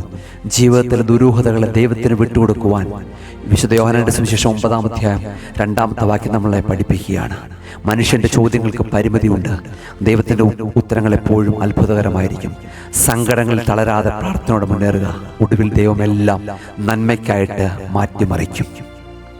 25ാമത്തെ ചിന്ത ഇവിടെ പറയുകയാണ്, കർത്താവ് പറയുകയാണ്, പകലുള്ളിടത്തോളം ഞാൻ ചെയ്യേണ്ടതാകുന്നു. പകൽ എന്ന പ്രതീകം, സിംബോളിസം ഓഫ് ദി ഡേ. ഇവിടെ പകൽ എന്നത് ക്രിസ്തുവിന്റെ സാന്നിധ്യത്തെയും മനുഷ്യന്റെ ആയുസ്സിനെ സൂചിപ്പിക്കുകയാണ്. ക്രിസ്തു ലോകത്തിലായിരുന്ന സമയം വലിയ പ്രകാശത്തിന്റെ കാലമായിരുന്നു. നമ്മുടെ ജീവിതത്തിൽ ദൈവവചനത്തിന്റെ വെളിച്ചമുള്ള കാലമാണ് നമ്മുടെ പകൽ. ആ വെളിച്ചം നിലനിൽക്കുമ്പോൾ തന്നെ നമ്മൾ നന്മയുടെ ഫലങ്ങൾ പുറപ്പെടുവിക്കണം. ക്രിസ്തുവാണ് യഥാർത്ഥ സൂര്യൻ. അവൻ ഉദിച്ചു നിൽക്കുന്നിടത്തോളം കാലം പകൽ നിലനിൽക്കുന്നു. അതുകൊണ്ടാണ് കർത്താവ് പറയുന്നത്, ഞാൻ ലോകത്തിന്റെ വെളിച്ചമാകുന്നു. ദൈവത്തിന്റെ വെളിച്ചം നമ്മുടെ ഹൃദയത്തിലുള്ളപ്പോൾ തന്നെ നമ്മൾ നന്മകൾ ചെയ്യണം. ആത്മീയമായ ഉണർവോടെ ജീവിക്കണം. വെളിച്ചത്തെ സ്നേഹിക്കുകയും ഇരുട്ടിനെ വെടിയുകയും വേണം. പകൽ എന്നത് പ്രത്യാശയുടെ അധ്വാനത്തിന്റെ സമയമാണ്. ക്രിസ്തു തന്റെ ശുശ്രൂഷ കാലത്തെ പകലിനോട് ഉപമിക്കുകയാണ്. നമ്മുടെ ജീവിതത്തിൽ ആരോഗ്യങ്ങളും സൗകര്യങ്ങളും ഉള്ള കാലം പകലിന് തുല്യമാണ്. ആ വെളിച്ചം അസ്തമിക്കുന്നതിന് മുമ്പ് ദൈവത്തിന് പ്രിയപ്പെട്ട കാര്യങ്ങൾ നാം ചെയ്തു തീർക്കണം. പ്രിയമുള്ളവരെ, ഈ പകൽ എക്കാലവും നീണ്ടു നിൽക്കില്ല എന്ന യാഥാർത്ഥ്യം നാം തിരിച്ചറിയണം. ഓരോ പ്രകാശകിരണവും ദൈവത്തിന്റെ അനുഗ്രഹമാണ്. അന്ധനായ മനുഷ്യന് കാഴ്ച നൽകുന്നതിലൂടെ ക്രിസ്തു അവന് വെളിച്ചം സമ്മാനിക്കുകയാണ്. നമ്മുടെ ജീവിതത്തിലെ വെളിച്ചത്തെ മറ്റുള്ളവർക്കായിട്ട് പങ്കുവെക്കാനായിട്ട് നമുക്ക് കഴിയണം. ദൈവത്തിന്റെ വെളിച്ചത്തിൽ സത്യസന്ധമായി ജീവിക്കണം. വെളിച്ചമുള്ളപ്പോൾ നന്മ വിതച്ചാൽ ഇരുട്ടിലും നമുക്ക് ഭയമുണ്ടാവുകയില്ല. ആയതുകൊണ്ട് ഈ പകല് അസ്തമിക്കുന്നതിന് മുമ്പ് നമ്മൾ ദൈവത്തിന് വേണ്ടി നിലനിൽക്കണം. ദൈവത്തിന് വേണ്ടി വേല ചെയ്യണം. ദൈവത്തോട് ചേർന്ന് നിൽക്കണം. വെളിച്ചമുള്ളപ്പോൾ നമ്മൾ ക്രിസ്തുവിന് വേണ്ടി വേല ചെയ്താൽ ഇരുട്ടിൻ്റെ മധ്യത്തിൽ അത് നമുക്ക് കൈപിടിച്ച് നടത്തും. നമ്മളുടെ വേലകളെല്ലാം കർത്താവ് കണക്കിടും. അതുകൊണ്ടാണ് പറയുന്നത്, വെളിച്ചമുള്ളപ്പോൾ നന്മ വിതച്ചാൽ ഇരുട്ടിൽ നമുക്ക് ഭയപ്പെടേണ്ടി വരില്ല. 26ാമത്തെ ചിന്ത നമ്മളോട് ഓർമ്മിപ്പിക്കുകയാണ്, ആർക്കും വേല ചെയ്യാൻ സാധ്യമല്ലാത്ത രാത്രി വരുന്നു. രാത്രി എന്നത് മരണത്തെയോ പീഡനകാലത്തെ സൂചിപ്പിക്കുകയാണ്. എല്ലാവരുടെയും ജീവിതത്തിൽ പകൽ അവസാനിക്കുകയും രാത്രി വരികയും ചെയ്യും. അധ്വാനിക്കാൻ കഴിയാത്തൊരു സമയത്തെക്കുറിച്ച് ക്രിസ്തു മുന്നറിയിപ്പ് നൽകുകയാണ്. അവസരങ്ങൾ നഷ്ടപ്പെടുന്ന അവസ്ഥയാണ് രാത്രി. അവസരങ്ങൾ എന്നേക്കുമായി നഷ്ടപ്പെടുന്ന അവസ്ഥയാണ് രാത്രി. നാൻസി ആൻസിലെ ഗ്രിഗോറിയസ് പറയണം, മരണം ഒരു രാത്രിയെ പോലെ കടന്നു വരും, അതിനു മുൻപേ നിന്റെ വിളക്ക് ഒരുക്കുക. ഈ ചിന്ത നമ്മോട് ഓർമ്മിപ്പിക്കണം, ഈ ലോകത്തിൽ നമുക്ക് ലഭിച്ചിരിക്കുന്ന സമയം പരിമിതമാണ് എന്ന് ക്രിസ്തു നമുക്ക് മുന്നറിയിപ്പ് നൽകുകയാണ്. ഇരുട്ട് വരുന്നതിന് മുമ്പേ വെളിച്ചത്തിന്റെ പ്രവർത്തികൾ പൂർത്തിയാക്കണം. മരണം എന്ന നിത്യനിശബ്ദത എപ്പോൾ വേണമെങ്കിലും കടന്നു വരാം. The warning of the night, രാത്രിയുടെ മുന്നറിയിപ്പ്. അതാണ് 26ാമത്തെ ചിന്ത നമ്മോട് ഓർമ്മിപ്പിക്കുകയാണ്. The warning of the night, രാത്രിയുടെ മുന്നറിയിപ്പ്. വിശുദ്ധനായ അന്തോണിയോസ് പറയുകയാണ്, മരുഭൂമിയിൽ ജീവിച്ചിരുന്ന വിശുദ്ധനായ അന്തോണിയോസ് പറയുകയാണ്, മരണത്തെ എപ്പോഴും മുന്നിൽ കാണുന്നവൻ പാപം ചെയ്യാൻ മടിക്കും. ജീവിച്ചിരിക്കുമ്പോൾ തന്നെ സ്വർഗം സമ്പാദിക്കുക. അവസരങ്ങൾ നഷ്ടപ്പെട്ടിട്ടാൽ ദുഃഖിച്ചിട്ട് കാര്യമില്ല. ഇന്നത്തെ വെളിച്ചം നാളത്തെ ഉറപ്പല്ല. മരണം വരുന്നത് അറിയിച്ചിട്ടല്ല, വെളിച്ചമുള്ളപ്പോൾ തന്നെ വഴി നടന്നു പോകണം. ഒരു പഴഞ്ചൊല്ലിങ്ങനുണ്ട്, അന്തിയായാൽ അങ്ങാടി അടയ്ക്കുമെന്ന്. നാളേക്ക് വേണ്ടി നന്മകൾ മാറ്റിവെക്കരുത്. നമ്മുടെ ജീവിതം എപ്പോൾ അവസാനിക്കുമെന്ന് നമുക്കറിയില്ല. ആയതുകൊണ്ട് ദൈവസന്നിധിയിലേക്ക് നാം ചേർന്ന് നിൽക്കുമ്പോൾ രാത്രിയുടെ മുന്നറിയിപ്പ് കർത്താവോട് നൽകുകയാണ്. വിശുദ്ധ യോഹന്നാന്റെ സുവിശേഷം 9-ാം അധ്യായം 4-ാമത്തെ വാക്യം ഒരു വലിയ ഉണർത്തുപാട്ടാണ്. നാം ഉറക്കത്തിലാണെങ്കിൽ ഉണരാനുള്ള സമയമായി. രാത്രിയുടെ നിഴലുകൾ പടരും മുമ്പേ നമ്മുടെ വിളക്കുകൾ കത്തിക്കാൻ ഓർമ്മിപ്പിക്കുകയാണ്. അന്ധനായ മനുഷ്യന് കാഴ്ച ലഭിച്ചത് ആ പകൽക്കാലത്താണ്. നമ്മുടെ ജീവിതത്തിലും വെളിച്ചമുള്ളപ്പോൾ മറ്റുള്ളവർക്ക് വെളിച്ചമാകാൻ നാം ശ്രമിക്കണം. ദൈവത്തിന്റെ വിളിക്കായിട്ട് നമുക്ക് കാതോർത്ത് നിൽക്കാം. 27ാമത്തെ ചിന്ത, the mission of the one who sent, അയച്ചവന്റെ ദൗത്യം. ക്രിസ്തു തന്റെ ജീവിതത്തെ പിതാവായ ദൈവത്തിന്റെ ദൗത്യമായിട്ടാണ് കണ്ടത്. സ്വന്തം ഇഷ്ടപ്രകാരമല്ല, മറിച്ച് അയച്ചവന്റെ ഇഷ്ടം ചെയ്യുകയാണ് പ്രധാനം. അയച്ചവന്റെ ഇഷ്ടം ചെയ്യുക എന്നുള്ളതാണ് പ്രധാനം. ദൈവത്തിന്റെ പ്രവൃത്തികൾ, പിന്നെയോ അവൻ ദൈവത്തിന്റെ പ്രവൃത്തികളാണ്. എന്നെ അയച്ചവന്റെ പ്രവൃത്തികൾ പകലുള്ളത്തോടെ ഞാൻ ചെയ്യേണ്ടതാണ്. എന്നെ അയച്ചവന്റെ പ്രവൃത്തികൾ. പ്രിയമുള്ളവരെ, പിതാവാൻ ദൈവത്തിന്റെ ദൗത്യമായിട്ടാണ് പുത്രൻ തൻ്റെ പ്രവർത്തികളെ കാണുന്നത്. അയച്ചവന്റെ ദൗത്യത്തെ അവൻ ചെയ്യുകയാണ്. എല്ലാ വിശ്വാസികളും ദൈവത്താൽ അയക്കപ്പെട്ടവരാണെന്നുള്ള ബോധ്യം നമുക്കുണ്ടാകണം. പ്രിയപ്പെട്ട സഹോദര സഹോദരി, നിന്നെ അയച്ചിരിക്കുന്ന ഈ ഭൂമിയിലേക്ക് അയച്ചത് ദൈവമാണ്. നാം ചെയ്യുന്ന ഓരോ നന്മയും ദൈവത്തിന്റെ പ്രവൃത്തിയുടെ ഭാഗമായി മാറണം. ക്രിസ്തുവിന്റെ ഓരോ ചുവടുവെപ്പും പിതാവിന്റെ ഹിതത്തിലേക്കുള്ള യാത്രയായിരുന്നു. കർത്താവ് അതുകൊണ്ടാണ് പറയുന്നത്, എൻ്റെ ഇഷ്ടമല്ല നിന്റെ ഇഷ്ടം നടക്കട്ടെ എന്ന് ഓർപ്പിക്കുകയാണ്. നമ്മുടെ ജീവിതത്തിൽ ദൈവത്തിനൊരു ഉദ്ദേശമുണ്ടെന്ന് മനസ്സിലാക്കുക. ദൈവഹിതം എന്താണെന്ന് പ്രാർത്ഥനയോട് തിരിച്ചറിയണം. ലോകത്തിൽ ദൈവത്തിന്റെ പ്രതിനിധികളായി നാം പ്രവർത്തിക്കണം. നമ്മളെ ഈ ലോകത്തിലേക്ക് അയച്ചത് വെറുതെ ജീവിച്ചു തീർക്കാനല്ല, തിന്നും കുടിച്ചും മതിച്ചും പുളച്ചും നടക്കുവാനല്ല, മറിച്ച് അവന്റെ ദൗത്യം നാം നിറവേറ്റണം. ദൈവത്താൽ അയക്കപ്പെട്ടവർ എന്ന ഒരു വലിയ ബോധ്യം നമുക്ക് ഉത്തരവാദിത്വം ഉണ്ടാകണം. വിശുദ്ധ യോഹന്നാന്റെ സുവിശേഷം 9-ാം അധ്യായം 4-ാമത്തെ ഈ വാക്യഭാഗം ഉത്തരവാദിത്തത്തെക്കുറിച്ച് നമ്മെ പഠിപ്പിക്കുകയാണ്. നാം ഭൂമിയിലേക്ക് അയക്കപ്പെട്ടവരാണെന്ന ബോധ്യം ഗൗരവത്തോടെ ജീവിക്കാൻ നമ്മെ പ്രേരിപ്പിക്കുകയാണ്. ദൈവത്തിന്റെ പ്രവർത്തികൾ ചെയ്യാൻ മടിക്കരുത്. അവൻ നമ്മെ അയച്ചിട്ട് നിങ്ങളത് പൂർത്തിയാക്കാനുള്ള ശക്തി അവൻ നൽകും. വിശ്വസ്തയോടെ അവന്റെ ദൗത്യം ഏറ്റെടുക്കണം. 28ാമത്തെ ചിന്ത നമ്മളുടെ വലിയൊരു പ്രത്യേകത കാണുവാൻ സാധിക്കും. ക്രിസ്തു ഇവിടെ പറയുകയാണ്, എന്നെ അയച്ചവന്റെ പ്രവർത്തികൾ പകലെടുത്തോളം ഞാൻ ചെയ്യേണ്ടതിനാകുന്നു. അയക്കപ്പെട്ടവൻ അയച്ചവനേക്കാൾ വലിയവനല്ല. ക്രിസ്തുവിന്റെ വിനയം ഇവിടെ വളരെ വ്യക്തമാണ്. ഹ്യൂമിലിറ്റി ഓഫ് ക്രൈസ്റ്റ്, തന്നെ താഴ്ത്തിയ ക്രിസ്തു. അധികാരം കാണിക്കാനല്ല, മറിച്ച് തന്നെ അയച്ച പിതാവിനെ ഉയർത്താനാണ് യേശു ശ്രമിച്ചത്. നമ്മുടെ ജീവിതത്തിൽ നമ്മുടെ സ്വന്തമല്ല, നമ്മുടെ നേട്ടങ്ങൾ നമ്മുടെ സ്വന്തമല്ല, മറിച്ച് നമ്മെ അയച്ചവൻ്റേതാണ് തിരിച്ചറിവാണ് യഥാർത്ഥമായ വിനയം. അയച്ചവന്റെ ഇഷ്ടം നിറവേറ്റുക, doing the will of the sender. Authority and humility. യേശുവിന് എല്ലാ അധികാരം നൽകപ്പെട്ടിരിക്കുന്നു. മത്തായിയുടെ സുവിശേഷം 28:18. എന്നിട്ടും അവൻ തന്നെ അയച്ചവനേക്കാൾ ചെറിയവനായിട്ട് അവതരിപ്പിക്കുകയാണ്. അധികാരത്തിന്റെ ഉറവിടം നമ്മുടെ ജീവിതത്തിലെ ആ സ്ഥാനമാനങ്ങൾ നമ്മെ അയച്ചവൻ ദൈവം നൽകിയതാണ്. അത് മറ്റുള്ളവരുടെ മേലെ അധികാരം നടത്താനല്ല, മറിച്ച് അവരെ സേവിക്കാൻ കൂടിയാണെന്ന് ഈ ചിന്ത നമ്മോട് ഓർമ്മിപ്പിക്കുകയാണ്. അയക്കപ്പെട്ടവൻ അയച്ചവനേക്കാൾ വലിയവന അല്ല എന്ന സത്യം നാം മറക്കുമ്പോഴാണ് നമ്മുടെ ജീവിതത്തിൽ അഹങ്കാരം കടന്നു വരുന്നത്. അതുകൊണ്ടാണ് ക്രിസ്തു പറയുന്നത് വിശുദ്ധ യോഹന്നാന്റെ സുവിശേഷം 20-21 വാക്യം, പിതാവിനെ അയച്ചതുപോലെ ഞാനും നിങ്ങളെ അയക്കുന്നു. നമ്മുടെ ക്രിസ്തുവിന്റെ വിനയം വെറും വാക്കുകളിലായിരുന്നില്ല, മറിച്ച് അവന്റെ ഓരോ പ്രവൃത്തിയിലുമായിരുന്നു. ക്രൂശിലും മരണം വരെ അവൻ പിതാവിനോട് വിധേയപ്പെട്ടു. അയക്കപ്പെട്ടവൻ അയച്ചവനേക്കാൾ വലിയവനെന്ന ചിന്തയോടെ നമ്മെ ഏൽപ്പിക്കുന്ന ശുശ്രൂഷകൾ, അത് ദേവാലയത്തിലാണെങ്കിലും തൊഴിലിടങ്ങളിലാണെങ്കിലും ശുശ്രൂഷയിലാണെങ്കിലും പൂർണ്ണ വിനയത്തോടെ ചെയ്യാൻ നമുക്ക് നമ്മെ തന്നെ സമർപ്പിക്കേണ്ടതാണ്. അതിനുവേണ്ടി പരിശുദ്ധാത്മാവിനോട് നമുക്ക് പ്രാർത്ഥിക്കാം. 29ാമത്തെ ചിന്ത നമ്മളോട് ഓർമ്മിപ്പിക്കുന്നത് ഇപ്രകാരമാണ്: ആർക്കും വേല ചെയ്യാൻ സാധ്യമല്ലാത്ത രാത്രി വരുന്നു. മരണത്തെക്കുറിച്ച് സഭയുടെ പിതാക്കന്മാർ ഇതിനെ വിശുദ്ധനായ അന്തോണിയോസ് ഈ വചനത്തെക്കുറിച്ച് പറയുന്നത്, മരണത്തെക്കുറിച്ചുള്ള ഓർമ്മ ആത്മാവിന് വലിയ കണ്ണാടിയാണ്. അത് നമ്മുടെ തെറ്റുകൾ തിരുത്താൻ സഹായിക്കുന്നു. മരണം അല്ലെങ്കിൽ ജീവിതത്തിന്റെ അവസാനം എന്നത് ആർക്ക് തടയാനാവാത്തൊരു സത്യമാണ്. ഈ ലോകത്തിലെ ഒരു ജീവിതം, നമ്മുടെ ജീവിതം ഒരു യാത്രയാണ്. അതിന് ലക്ഷ്യസ്ഥാനമുണ്ട്. രാത്രി വരുന്ന ബോധ്യം നമ്മളെ കൂടുതൽ ജാഗ്രതയുള്ളവരാക്കാം. അതുകൊണ്ടാണ് വിശുദ്ധ കുർബാന സംക്രമത്തിന്റെ ലാസ്റ്റ് ഭാഗത്ത് പറഞ്ഞിരിക്കുന്നത്, എപ്പോഴും ഓർത്തിരിക്കേണ്ട 4 കാര്യങ്ങൾ: മരണം, ന്യായവിധി, സ്വർഗം, നരകം. അവസാന നിമിഷം ഖേദിക്കുന്നതിനേക്കാൾ നല്ലത് അവസരമുള്ളപ്പോൾ നന്മ ചെയ്യുകയാണ്. നമ്മുടെ ആയുസ് ദൈവത്തിന്റെ കൈകളിലാണെന്നുള്ള ബോധ്യം വേണം. ഓരോ ദിവസവും നമ്മുടെ അവസാന ദിവസമായി കരുതണം. ജാഗ്രതയോടെയുള്ള ജീവിതം ഒരു പുഷ്പം പോലെയാണ്, അത് പെട്ടെന്ന് വാടിപ്പോകുന്നു. അന്ത്യവിധിയിൽ നമ്മുടെ പ്രവൃത്തികൾ തൂക്കി നോക്കപ്പെടും. മരണം അറിയിക്കാതെ വരുന്ന അതിഥിയാണെന്ന് പഴഞ്ചൊല്ല് പറയുന്നുണ്ട്.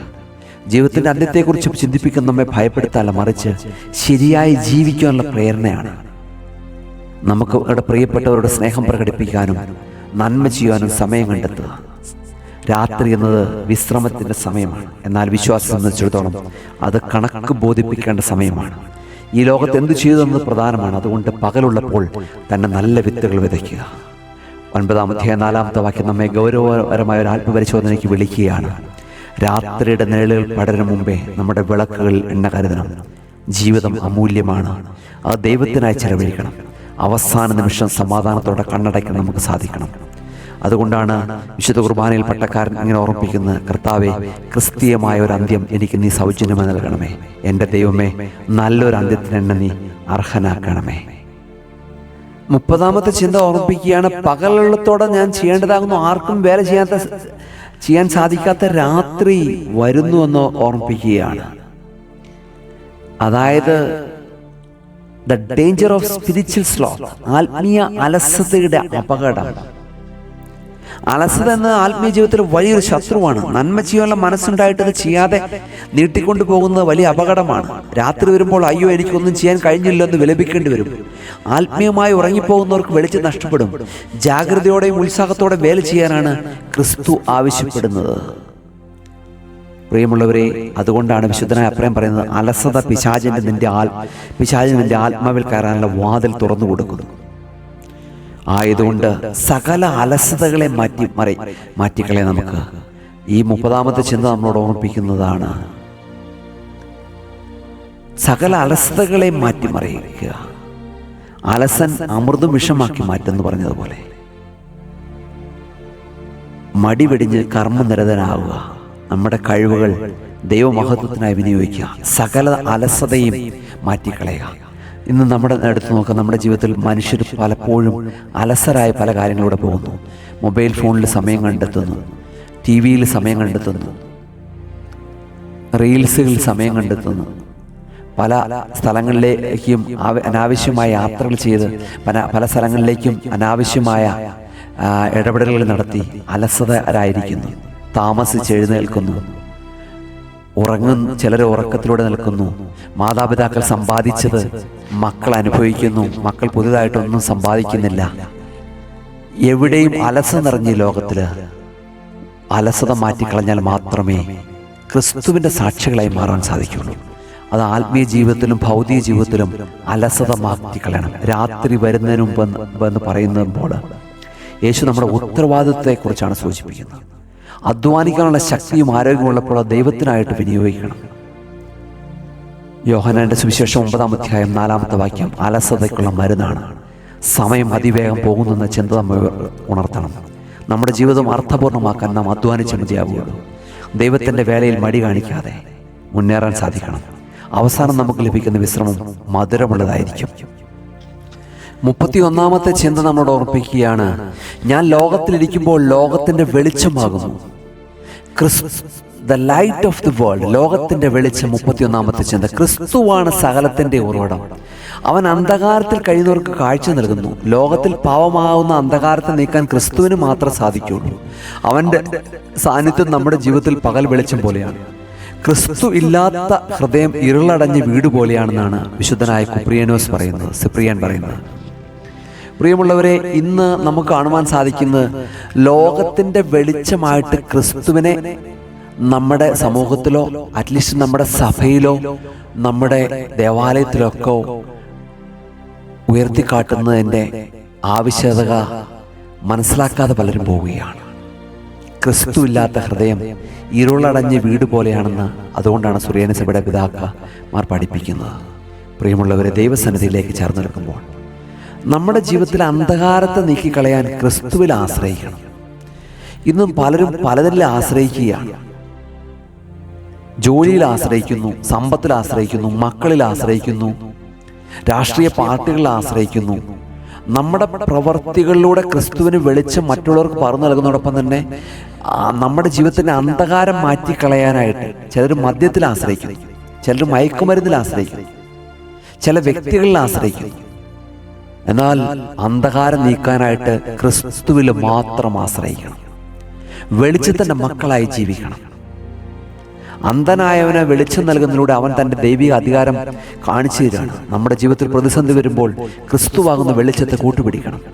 വെളിച്ചമില്ലാത്ത ജീവിതം അർത്ഥശൂന്യമാണ്. ക്രിസ്തു ലോകത്തിൻ്റെ വെളിച്ചമായി കടന്നു വന്ന് നമ്മെ പ്രകാശിപ്പിക്കാനാണ്. ക്രിസ്തുവിൻ്റെ വെളിച്ചം നമ്മിൽ പ്രകാശിക്കട്ടെ. മറ്റുള്ള വെളിച്ചങ്ങളൊക്കെ കെട്ടുപോയേക്കാം.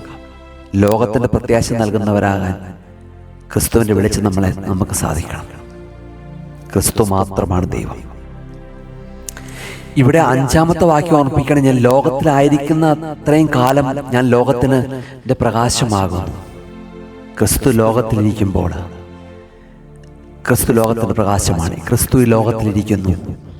ക്രിസ്തുവിന് നമ്മുടെ ലോകത്തേക്ക്, നമ്മുടെ ജീവിതത്തിൻ്റെ ലോകത്തേക്ക് കൊണ്ടുവരാനായിട്ട് നമുക്ക് സാധിക്കുന്നുണ്ടോ?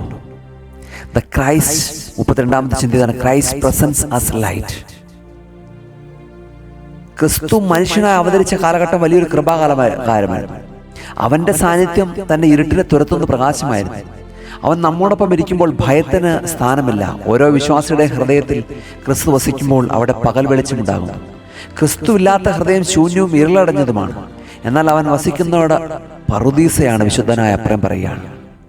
ക്രിസ്തുവിൻ്റെ സാന്നിധ്യം, പ്രിയപ്പെട്ടവരെ, ഈ 5-ാമത്തെ വാക്യം നമ്മൾ ഓർമ്മിപ്പിക്കുകയാണ്. ക്രിസ്തുവിൻ്റെ സാന്നിധ്യം നമ്മളിലുണ്ടോ? നമ്മുടെ വീട്ടിലുണ്ടോ? എന്തിനേറെ നമ്മുടെ ദേവാലയത്തിലുണ്ടോ എന്ന് നമ്മൾ ചിന്തിക്കേണ്ടിയിരിക്കുന്നു. ഇമ്മാനുവൽ, ദൈവം നമ്മോടുകൂടെ. ക്രിസ്തുവിൻ്റെ സാന്നിധ്യമാണ് വെളിച്ചം. ഇന്ന് ക്രിസ്തുവിൻ്റെ സാന്നിധ്യമില്ലാത്ത ഇടങ്ങളായി നമ്മുടെ കൂട്ടായ്മകളെല്ലാം മാറിക്കൊണ്ടിരിക്കുകയാണ്. ക്രിസ്തു ലോകത്തിലുണ്ടായിരുന്ന സമയം അത്ഭുതങ്ങളുടെ അടയാളങ്ങൾ കാലമായിരുന്നു. ഞാൻ ലോകത്തിലിരിക്കുമ്പോൾ എന്ന് പറഞ്ഞതിലൂടെ തൻ്റെ ദൗത്യത്തിൻ്റെ പ്രാധാന്യമാണ് വ്യക്തമാക്കുന്നത്. പ്രകാശം എവിടെയുണ്ടോ അവിടെ അന്ധകാരത്തിന് നിലനിൽക്കാൻ സാധിക്കില്ല. പ്രിയമുള്ളവരെ, നമ്മളിൽ, നമ്മുടെ കുടുംബത്തിൽ ക്രിസ്തുവിൻ്റെ സാന്നിധ്യം ഉണ്ടായിരിക്കണം.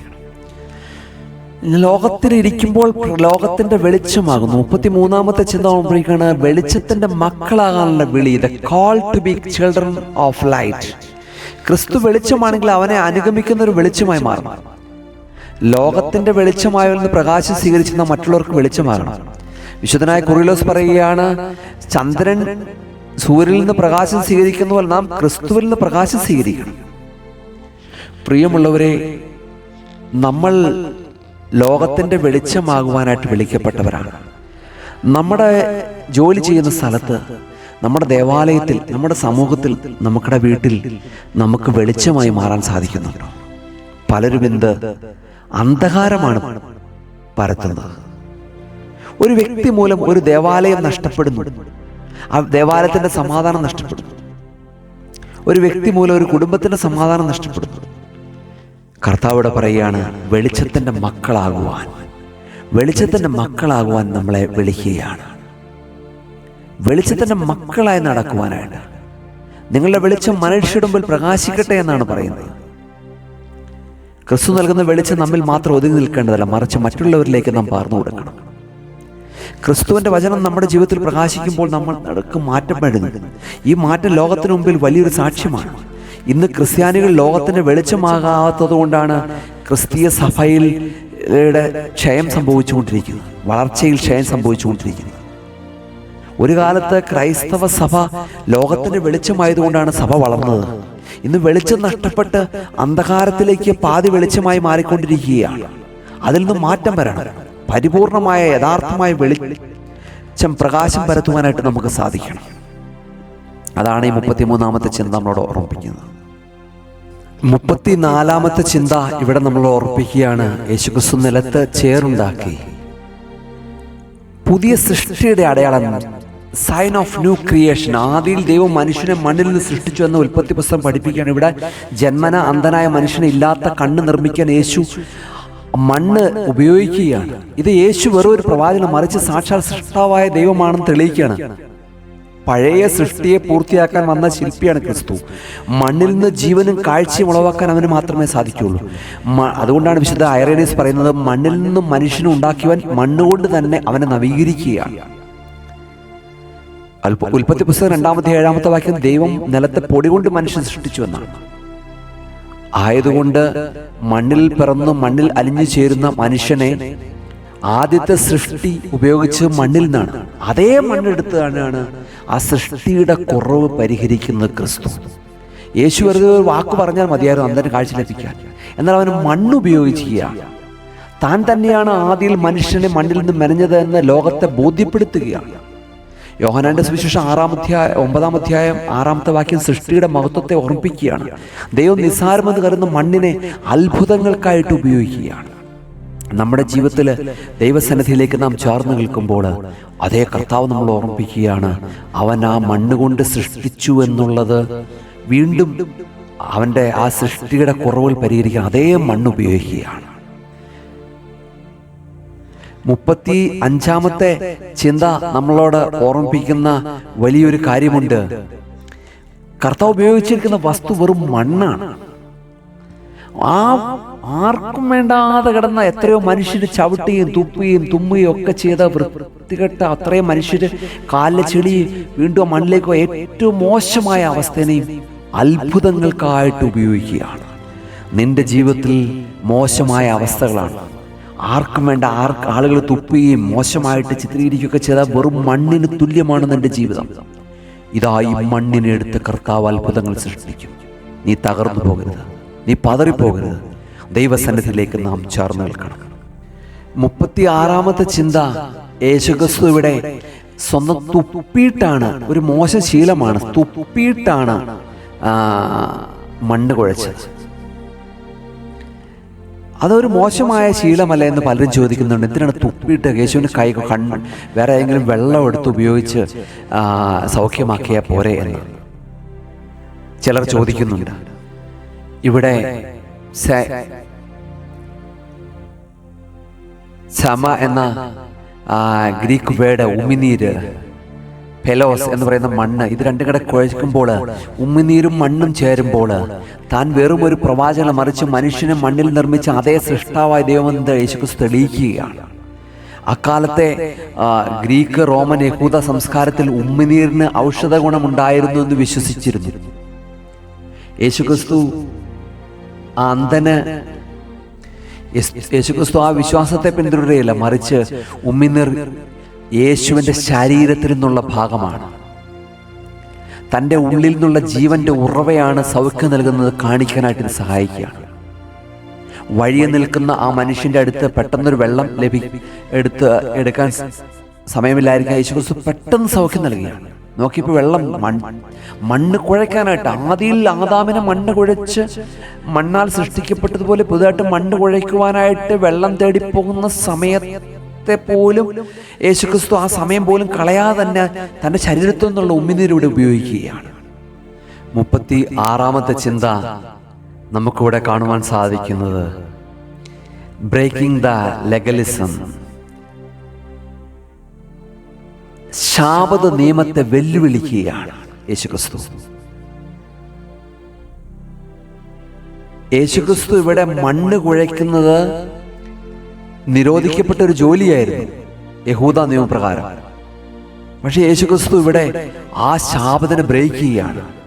ശാബത്ത് മനുഷ്യന് വേണ്ടിയാണെന്നുള്ള കൃത്യമായൊരു സന്ദേശം പരീശന്മാർക്കും ശാസ്ത്രിമാർക്കും യേശുക്രിസ്തു നൽകുകയാണ്.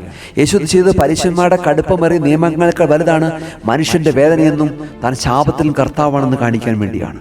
ആയതുകൊണ്ട് പ്രിയമുള്ളവരെ, ലോകത്തിന്റെ നിയമങ്ങൾക്കപ്പുറത്ത് ദൈവത്തിന് നിന്റെ ജീവിതത്തിൽ പ്രവർത്തിക്കുവാൻ സാധിക്കും. ദൈവസന്നിധിയിലേക്ക് നീ ചേർന്ന് നിൽക്കുക. 37-ാമത്തെ ചിന്ത നമ്മളോട് ഓർമ്മിപ്പിക്കുകയാണ് ദൈവിക സ്പർശനത്തിന്റെ ശക്തി ഇവിടെ നമുക്ക് കാണുവാൻ സാധിക്കും. ചെളി അവന്റെ കണ്ണിൽ പൂശിയെന്നാണ്. അവനോട് എടുത്ത് പൂശിക്കോളാനല്ല പറഞ്ഞത്, അവനോട് എടുത്ത് പുരട്ടിക്കോളാനല്ല പറഞ്ഞത്, അവനോട് എടുത്ത് പുരട്ടിക്കോളാനല്ല പറഞ്ഞത്, മറിച്ച് യേശുക്രിസ്തു പൂശുകയാണ്. സ്പർശനത്തിന്റെ ശക്തി നമുക്കറിയാൻ സാധിക്കും.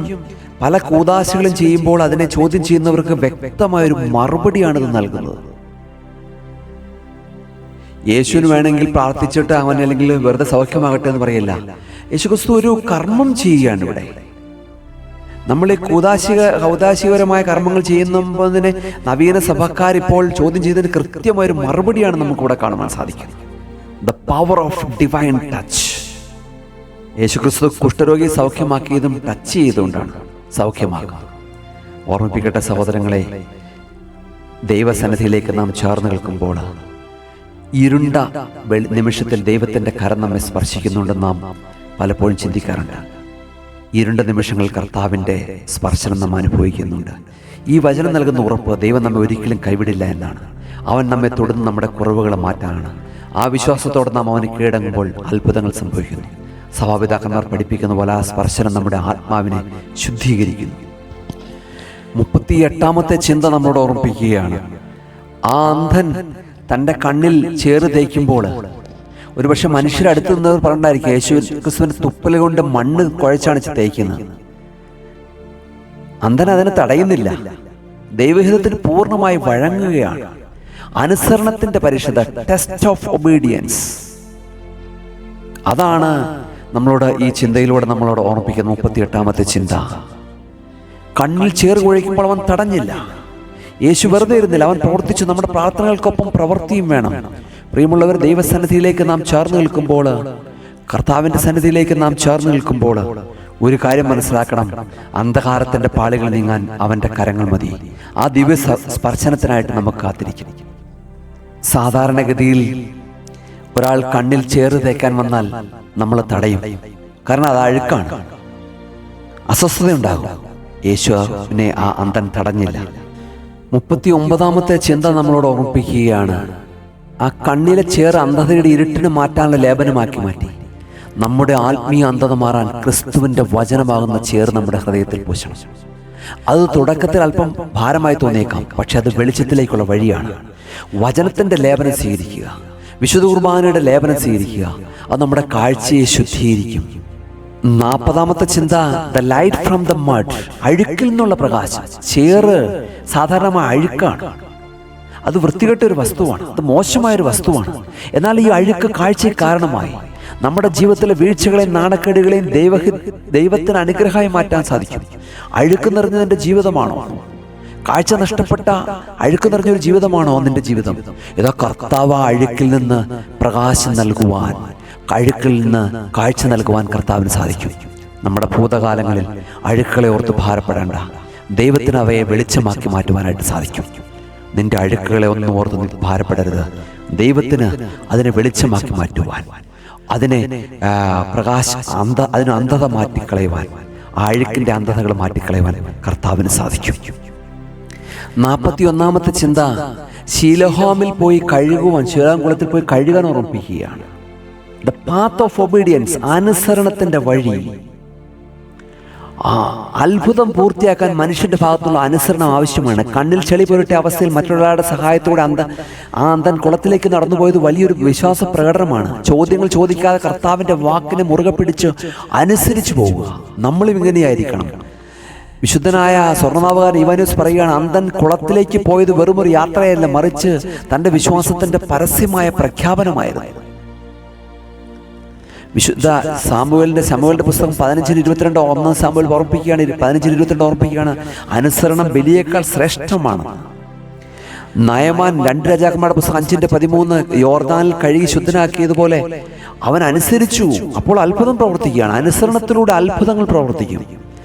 ദൈവത്തിന്റെ കൽപ്പനകൾ ചിലപ്പോൾ യുക്തിക്ക് നിരക്കാത്തതായിട്ട് നമുക്ക് തോന്നിക്കാം. എന്നാൽ സംശയിക്കാതെ അനുസരിക്കുന്നത് വലിയ അനുഗ്രഹത്തിലേക്ക് വാതിൽ തുറക്കും. അനുസരണമാണ് ക്രൈസ്തവ ജീവിതത്തിലെ ആണിക്കൽ എന്ന് പറയുന്നത്. 42-ാമത്തെ ചിന്ത ഇവിടെ പറയുകയാണ്, ശിലോഹം എന്ന വാക്കിന്റെ അർത്ഥം അയക്കപ്പെട്ടവൻ എന്നാണ്. പിതാവാൻ ദൈവത്താൽ അയക്കപ്പെട്ട പുത്രനായ യഥാർത്ഥമായ ശിലോഹം. അന്ധൻ കുളത്തിൽ കഴുകിയപ്പോൾ കാഴ്ച ലഭിച്ചു എന്നത് ക്രിസ്തുവിൽ വിശ്വസിക്കുന്നവർക്ക് ആത്മീയ കാഴ്ച ലഭിക്കും എന്നതിൻ്റെ അടയാളമാണ്. ലോകത്തിന്റെ പ്രകാശമായി അയക്കപ്പെട്ടവനാണ് ക്രിസ്തു എന്ന വാക്യം അടിവരടിയാണ്. നാം കഴുകപ്പെടേണ്ടത് ക്രിസ്തുവാകുന്ന ജീവജലത്തിലാണ്. വിശുദ്ധനായ കൂറിലോസ്, അലക്സാണ്ടറിൽ കൂറിലോസ് പറയുകയാണ്, ശീലോഹം കുളം ക്രിസ്തുവിന്റെ പ്രതിരൂപമാണ്. പിതാവിനാൽ അയക്കപ്പെട്ടവരിൽ നിന്ന് മാത്രമേ ലോകത്തിന് വെളിച്ചം ലഭിക്കുകയുള്ളൂ. ആയതുകൊണ്ട് പ്രിയമുള്ളവരെ, അയക്കപ്പെട്ടവൻ എന്ന വിശേഷം ക്രിസ്തുവിന്റെ ദൗത്യത്തെയാണ് കാണിക്കുന്നത്. മനുഷ്യന് ദൈവമായിട്ട് അടുപ്പിക്കാൻ വന്ന മധ്യസ്ഥനാണ് ക്രിസ്തു. ശീലോഹോമിൽ വെള്ളം അന്ധന് കാഴ്ച ശക്തി നൽകിയതുപോലെ ക്രിസ്തുവിന്റെ കൃപ നമുക്ക് നിത്യജീവൻ ലഭിക്കുന്നു. നാം ഓരോരുത്തരും ക്രിസ്തുവാകുന്ന ഉറവിൽ നിന്ന് ജീവജലം സ്വീകരിക്കാൻ വിളിക്കപ്പെട്ടവരാണ്. ഈ ചിന്ത നമ്മുടെ ആത്മീയ ജീവിതത്തിന് വലിയ പ്രത്യാശ നൽകുന്നു.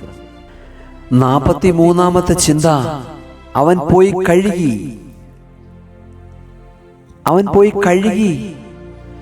The new vision through washing. കഴുകലിലൂടെ പുതിയ കാഴ്ച ലഭിക്കുകയാണ്.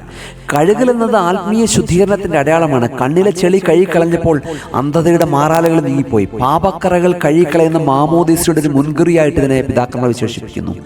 ദൈവവചനമാകുന്ന വെള്ളത്തിൽ നാം കഴുകപ്പെടുമ്പോൾ നമ്മുടെ ആത്മീയ നേത്രങ്ങൾ തുറക്കപ്പെടുന്നു. ബാഹ്യമായ കഴുകലിനേക്കാൾ ഉപരിയായി ആന്തരികമായ നവീകരണമാണ് ഇവിടെ സംഭവിക്കുന്നത്. വിശുദ്ധനായ അംബ്രോസ് പറയുകയാണ്, ശിലോഹാമിലെ കഴുകൽ മാമോദീസയുടെ തടാകമാണ്. അവിടെ പഴയ മനുഷ്യൻ മരിക്കുകയും പുതിയ മനുഷ്യൻ ജനിക്കുകയും ചെയ്യുകയാണ്. കഴുക എന്നത് അനുസരണത്തിന്റെ അവസാന ഘട്ടമാണ്.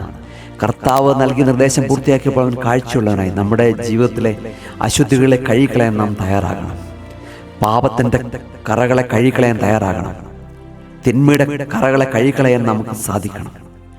കഴുകുക. കുംഭസാരം എന്ന കൂദാശ കഴുകലിന്റെ കൂദാശയാണ്. സഭയിലെ കൂദാശ ഇത്തരത്തിലുള്ള ആത്മീയ കഴുകലായി കഴുകലാണ് നമുക്ക് നൽകുന്നത്. ഈ ശുദ്ധീകരണം വഴി നമുക്ക് ദൈവത്തിന്റെ മക്കളായി മാറാൻ സാധിക്കണം. 44-ാമത്തെ ചിന്ത, മണ്ണിൽ ചേറുമായി കുറച്ചു ദൂരം അന്ധൻ നടക്കുകയാണ്. അതൊരു മനുഷ്യന് പ്രയാസകരമായിരുന്നു. വലിയൊരു അനുഗ്രഹം ലഭിക്കുന്നതിന് ചെറിയ സഹനങ്ങൾ ആവശ്യമായി വരും. 44-ാമത്തെ ചിന്ത ഇതാണ്, ദ ലെസൺ ഓഫ് എൻഡ്യൂറൻസ്. സഹനത്തിന്റെ പാഠം. പ്രതിസന്ധികളിൽ തളരാതെ ലക്ഷ്യത്തിലേക്ക് നടക്കണം. പ്രിയപ്പെട്ട സഹോദര സഹോദരി, നിനക്കൊരു സഹനമുണ്ടോ, ഒരു പ്രതിസന്ധി ഉണ്ടോ, തളർന്നു പോകരുത്. ആ അന്ധൻ ശിലോഹോമിലേക്ക് ചേറുമായിട്ട്, കണ്ണിൽ ചേറുമായി നടന്നതുപോലെ നടക്കുവാനായിട്ട് സാധിക്കണം. അപ്പോൾ നിനക്ക് കാഴ്ച ലഭിക്കും. അപ്പോൾ നിന്റെ ജീവിതത്തിൽ അത്ഭുതങ്ങൾ പ്രവർത്തിക്കും. 45-ാമത്തെ ചിന്ത ഓർമ്മിപ്പിക്കുകയാണ്. സുറിയാനി സഭയുടെ പിതാക്കന്മാർ പഠിപ്പിക്കുകയാണ്, കണ്ണിലെ ചേറ് ഉണങ്ങി പിടിക്കുമ്പോൾ പഴയ അന്ധതയുടെ പാളികൾ അത് വലിച്ചെടുക്കുകയാണ്. പുതിയ കാഴ്ചയ്ക്കായി പഴയവയെ ദൈവം നീക്കം ചെയ്യുന്നു. പ്രിയമുള്ളവരെ, അതാണ് ആ ചിന്ത ഓർമ്മിപ്പിക്കുന്നത്. എക്സ്പെല്ലിംഗ് ഡാർക്ക്നെസ്, അന്ധകാരത്തിന്റെ പുറന്തള്ളൽ. 45-ാമത്തെ ചിന്ത അതാണ്. നന്മ വരുമ്പോൾ തിന്മകൾ സ്വയം ഒഴിഞ്ഞു പോകും. നമ്മുടെ ജീവിതത്തിലേക്ക് പഴയ അന്ധതയുടെ പാളികളെ വലിച്ചു കളയുവാനായിട്ടുള്ള കൂദാശയാണ് വിശുദ്ധ കുമ്പസാരം. കുമ്പസാരം എന്ന കൂദാശയിലൂടെ കടന്നു വരുമ്പോൾ തിന്മകൾ ഒഴിഞ്ഞു പോകും. ആയതുകൊണ്ട് ഈ നോമ്പ് കാലഘട്ടം നമ്മളെ പഴയതിനെല്ലാം, അന്ധതയുടെ പാളുകളെല്ലാം വലിച്ചു കളഞ്ഞുകൊണ്ട് പുതിയ കാഴ്ചയ്ക്കായിട്ട് കർത്താവ് വിളിക്കുകയാണ്. ഒരു വിശുദ്ധ കുമ്പസാരത്തിലൂടെ നമ്മുടെ ജീവിതത്തിൽ തെളിച്ച് ലഭിക്കുവാനായിട്ട്, അന്ധത മാറി പ്രകാശം ലഭിക്കുവാനായിട്ട്, കാഴ്ച ലഭിക്കുവാനായിട്ട് ആ കൂദാശയിലേക്ക് ദൈവം നമ്മളെ വിളിക്കുകയാണ്. 46-ാമത്തെ ചിന്ത, കാഴ്ചയുള്ളവനായി അവൻ മടങ്ങി വന്നു. The fulfilment of vision, the complete return. ശാരീരികമായ കാഴ്ചകളെക്കാൾ ഉപരിയായിട്ട് യേശുക്രിസ്തുവാണ് ദൈവപുത്രൻ എന്ന ആത്മീയ ബോധം അവൻ ലഭിക്കുകയാണ്. ഇതൊരു പൂർണ്ണമായ മാറ്റമായിരുന്നു. പഴയ ജീവിതത്തിൽ ഇരുട്ടിനെ പൂർണ്ണമായി ഉപേക്ഷിച്ച് അവൻ പുതിയ വെളിച്ചത്തിൽ നടക്കാൻ തുടങ്ങി.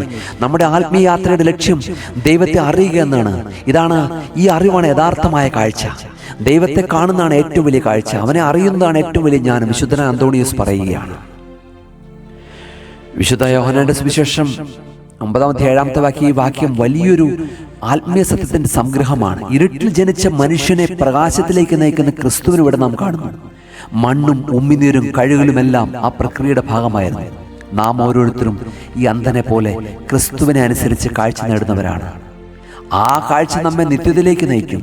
ദൈവത്തിന്റെ പ്രവൃത്തികൾ നമ്മുടെ ജീവിതത്തിലൂടെ ലോകം കാണുവാനായിട്ട് അതുവഴി സാധിക്കും. 47-ാമത് മറ്റൊരു ചിന്ത കൂടിയുണ്ട്. അവനോട് ശിലോഹാം കുളത്തിൽ പോയി കഴുകാൻ ഓർമ്മിപ്പിക്കുകയാണ്. യേശു കൂടെ പോയില്ല, അവനോട് പോകാൻ പറഞ്ഞു. അതിൽ കൂടെ ആരും പോയതായിട്ട് നമുക്ക് വേദപുസ്തകത്തിൽ കാണാൻ സാധിക്കുന്നില്ല. ചിലപ്പോൾ നമ്മുടെ വിശ്വാസത്തിന്റെ വഴിയിൽ നാം ഒറ്റയ്ക്കായിരിക്കും. അതാണ് 47-ാമത്തെ ചിന്ത പറയുന്ന ഒറ്റയ്ക്കുള്ള യാത്ര, പേഴ്സണൽ ജേർണി. ദൈവം നമ്മെ പരീക്ഷിക്കുന്ന ഇത്തരം ഏകാന്തമായ യാത്രകളിലൂടെയാണ്. പ്രിയമുള്ളവരെ, ആരുമില്ലാത്ത, കൂടെ യാത്ര ചെയ്യാൻ ആരുമില്ലാത്ത അവസ്ഥകൾ നമ്മുടെ ജീവിതത്തിൽ, നമ്മുടെ ജീവിതയാത്രയിൽ പലപ്പോഴും ഉണ്ടായേക്കാം. പക്ഷെ നമ്മൾ തകർന്നു പോകരുത്. ആ ആരുമില്ലാത്ത അവസ്ഥയിൽ ആ ശിലോഹാം കുളത്തിലെത്തിക്കഴിഞ്ഞാൽ, കർത്താവ് എന്ന ശിലോഹാം കുളത്തിലേക്ക് ലക്ഷ്യമാക്കിയുള്ള യാത്രയിൽ ആരുമില്ലാത്ത അവസ്ഥയാണെങ്കിലും കർത്താവ് അത്ഭുതങ്ങൾ പ്രവർത്തിക്കും. നീ തകർന്നു പോവുകയില്ല, നീ പതറിപ്പോവുകയില്ല. ദൈവം നിനക്ക് വേണ്ടി അത്ഭുതങ്ങൾ പ്രവർത്തിക്കും.